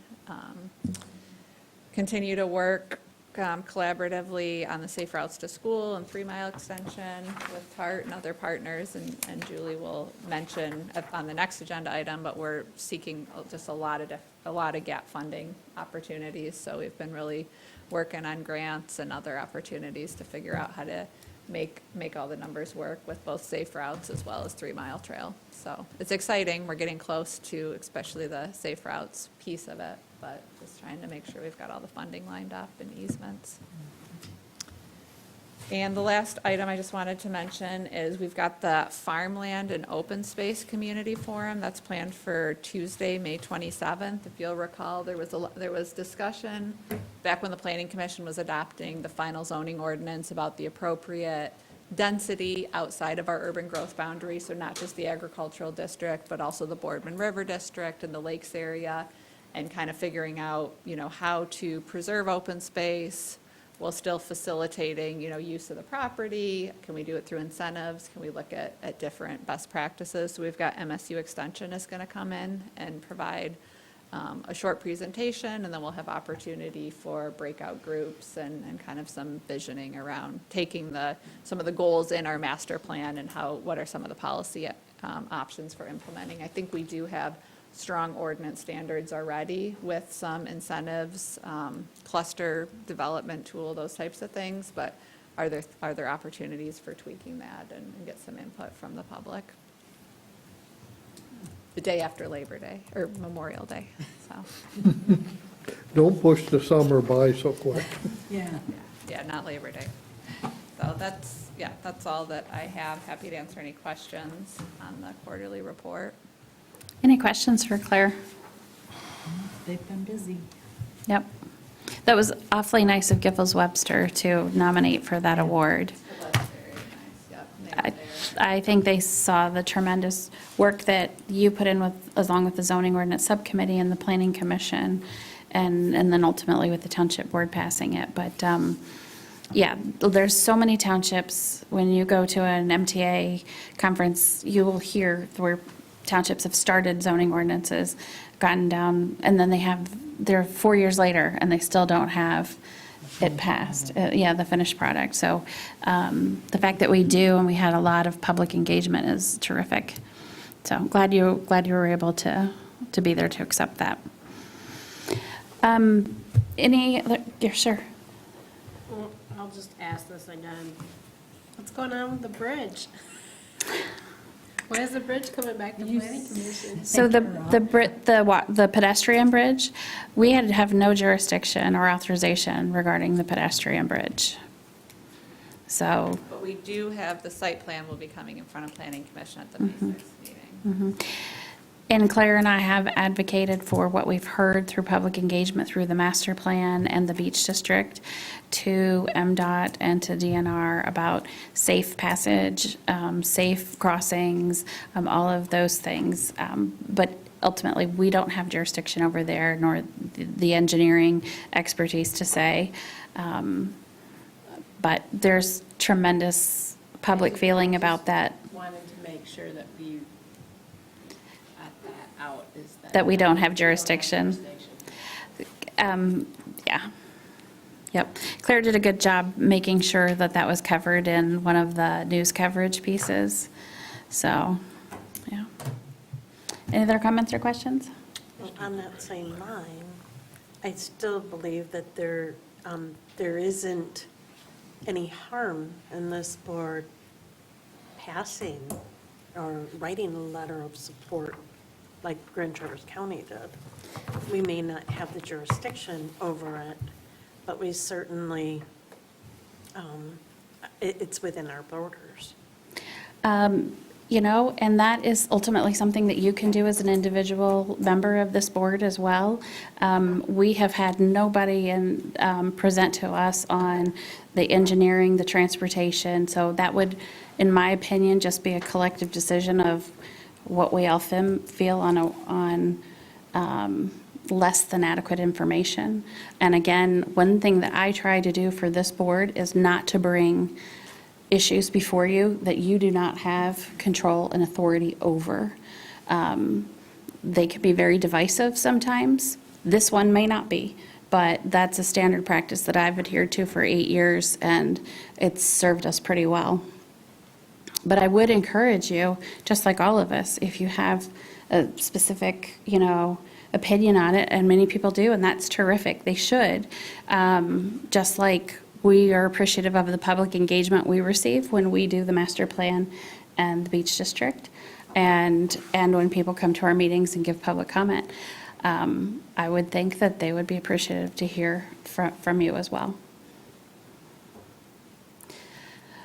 On that note, and not hearing any other questions, I did want to mention site plan visits are something that the Planning Commission and the ZBA used to do for applications, and the entire group would go, whoever could make it prior to the meeting, to those site visits. It's always been a long discussion about whether they should be done or shouldn't be done. They can be very problematic very easily. We've luckily done them pretty well through the years and haven't ended up in any litigation because of them, but you can very quickly, I remember from being back on the Planning Commission so many years ago, you can very quickly violate OMA if you're not really in tune to being at that site visit. You could have separate conversations going on easily, and most certainly we cannot, there's been many times I can think of when I went on site visits, we could not have facilitated anybody with limited mobility issues or hearing issues or vision issues. So it's very difficult with respect to ADA. Now, that was something that the Planning Commission, I think, took up. I'm not even sure which attorney had mentioned it at first or how it came about, if it was through Giffords-Webster or something like that. But ultimately, you guys decided not to continue with the site visits. But the question I have for this board is, I think Claire, had mentioned to me earlier today, when they sign off on a meeting, they're just signing for the attendance for the meeting now. One of the boards, and I'm not sure which it was, maybe ZBA, maybe Planning Commission, I don't know, had another site visit listing there. And I was asked from payroll, and I said, well, that's a very good question, because I don't think it was intended that to be paid going forth, but I don't know that. We do have that in our resolution, and I can bring that resolution back to us next month and change that for the wages. What would the board want to do?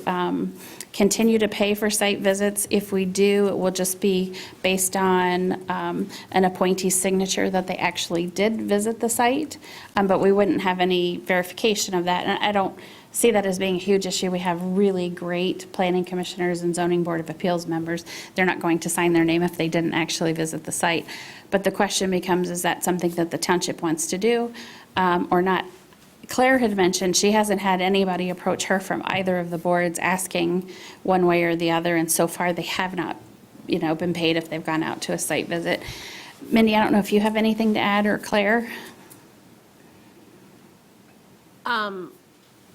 We've had a lot of public engagement on our site visits in the 2024 and 2023, to the point where sometimes we were not in control of the meeting anymore, and that was one of the other reasons that it was determined that it wasn't in the best interest. And we often had public say, well, come over here and see this kind of thing. So you had separate conversations.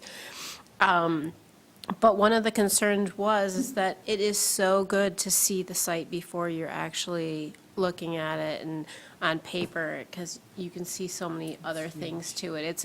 It's a huge benefit for us to see that. So it is expected that we still go out there, and I think that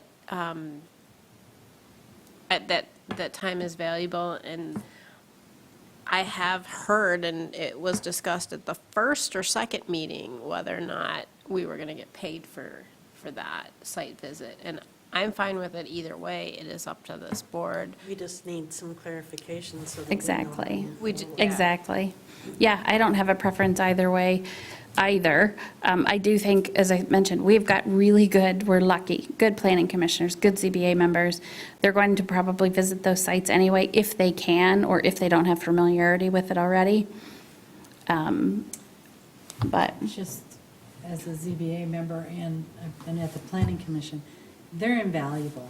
I can't, I mean, sitting on both boards, it would be very, very difficult to make a decision without being on the site. So I go because it's that important to me.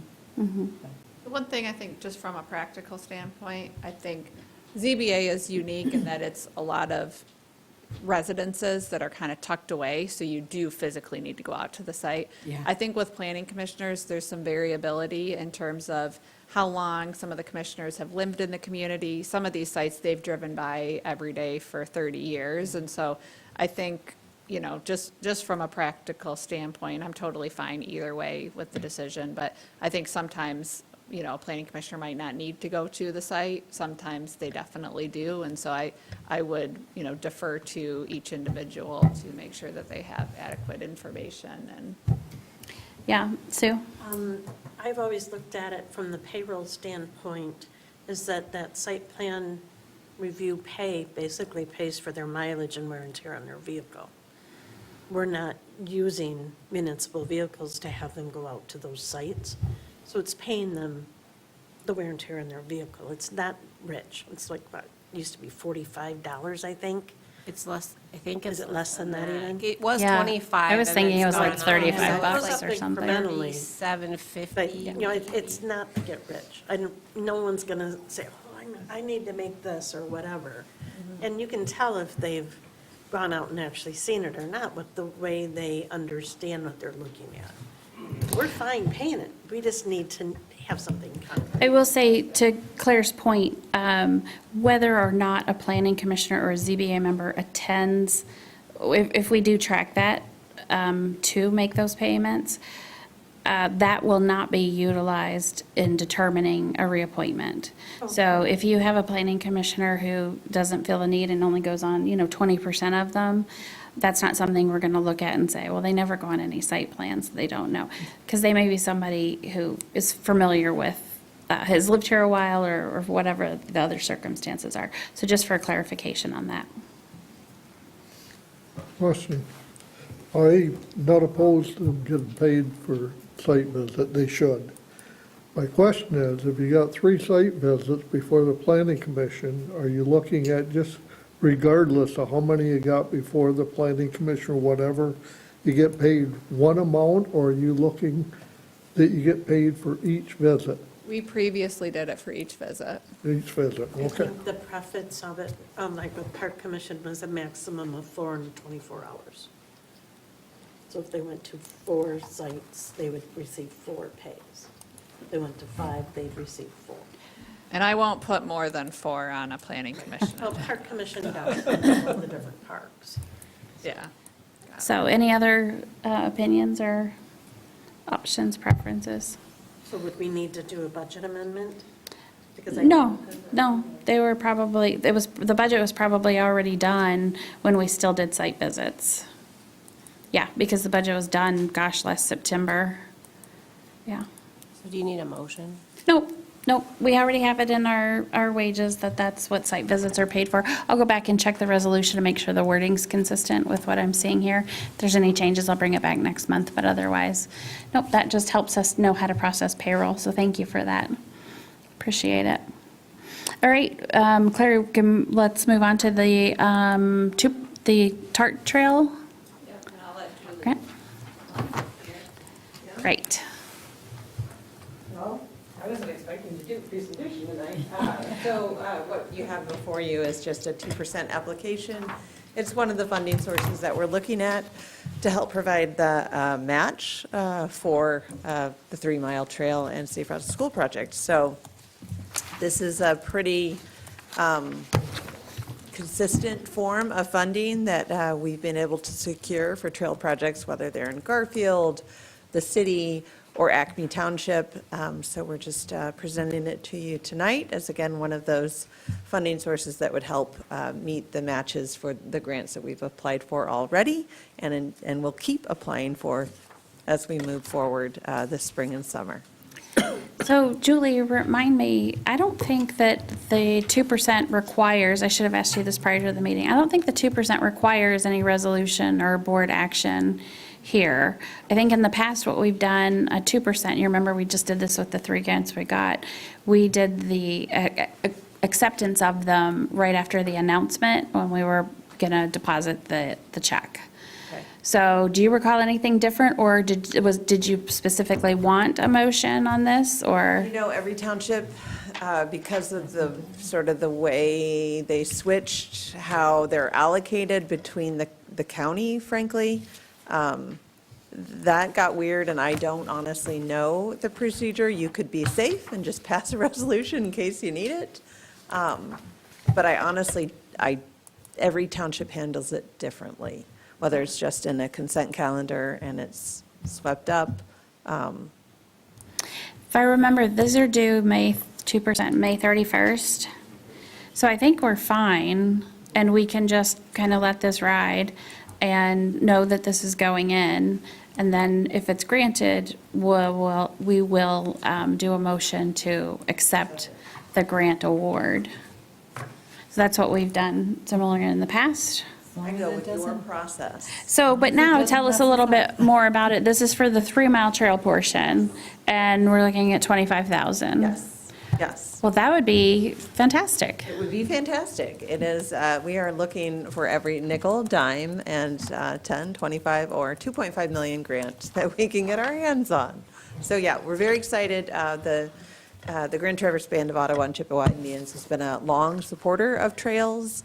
They're an active partner in the Conservancy's preserve there, so they're intricately involved with a lot of the water work that is happening, and so we felt like this would be a really good fit. This serves a lot of their students that attend Cherry Knoll and East Middle, as well as it's a connection for their school located right in the business park. So they would have a great connection down to the Conservancy lands that they're actively helping develop management plans for. So it's a really, I think, extra special consideration in this case, because we don't, frankly, often get to connect to current tribal properties or facilities. Yeah, that does sound like a good alignment. We're hoping. Okay, well, if Caitlin thinks that's a bad call and we need a resolution of support, happy to bring that back to this board in May. But otherwise, we'll just proceed like we typically do with the 2%. I take your lead.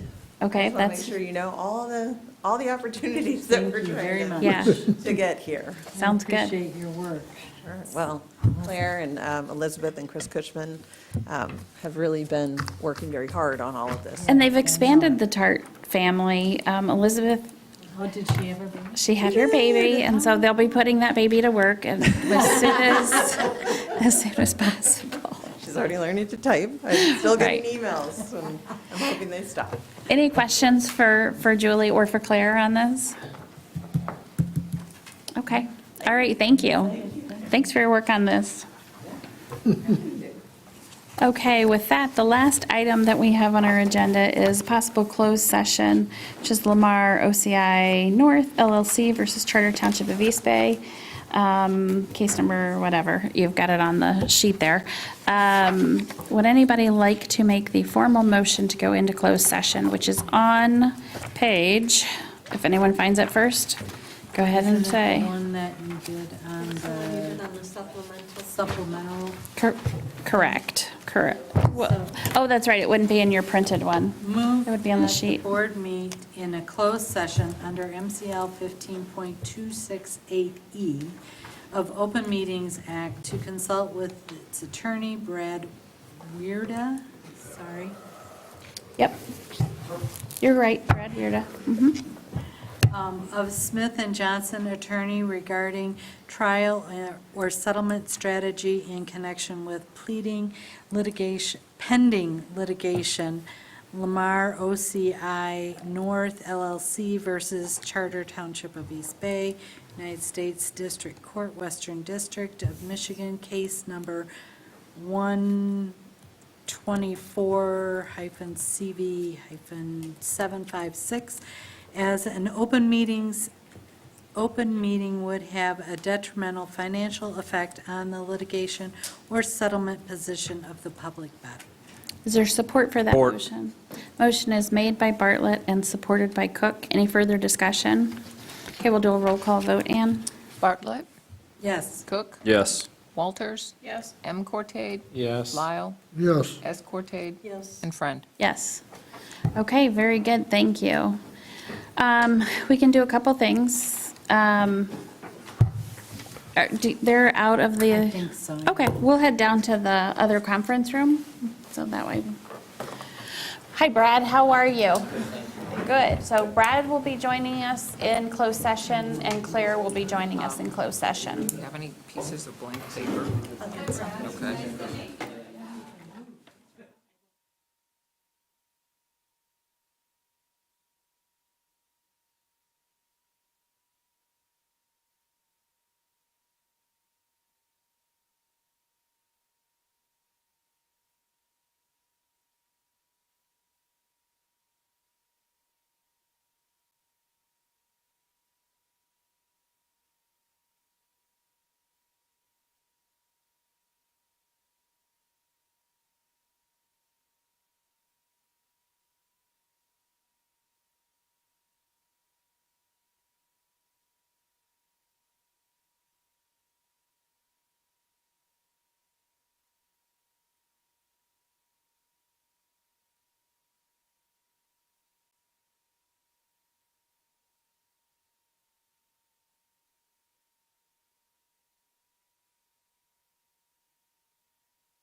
Okay, I will move to approve that the board returns to open session after discussing Lamar OCI North LLC versus Charter Township of East Bay. Is there support? Support. Oh my gosh, so much support. But his had a quirky Yeah. sound to it, so we're going to go with that one. Moved by Friend, supported by Lyle, and Ann will just do a roll call vote. Friend. Yes. Lyle. Yes. Cook. Yes. S. Cortade. Yes. Bartlett. Yes. M. Cortade. Yep. And Walters. All right, we now move on to public comment. There is no public comment. We have worn them all out as it's about Approve the minutes? 10:30. Yes, thank you very much. Is there a motion to approve the moved. closed session minutes? Motion by Lyle, support by Walters to approve the closed session minutes. All board members have had a chance to review them. All those in favor indicate by saying aye. Aye. Any opposed by no? Okay, motion passes. Again, no public is here for public comment unless you would like to say something, Mr. Weirda. Okay. Upcoming meeting dates, I don't know, guys, check your calendars. And with that, no, I believe it is May Probably May. It's the second Monday in May. 14th, I think. I think it's the 14th, May too. 12th, May 12th? my anniversary. Okay. Well, again, check your calendars. And if there are no objections, we stand adjourned. Thank you very much for your attention tonight. Appreciate it.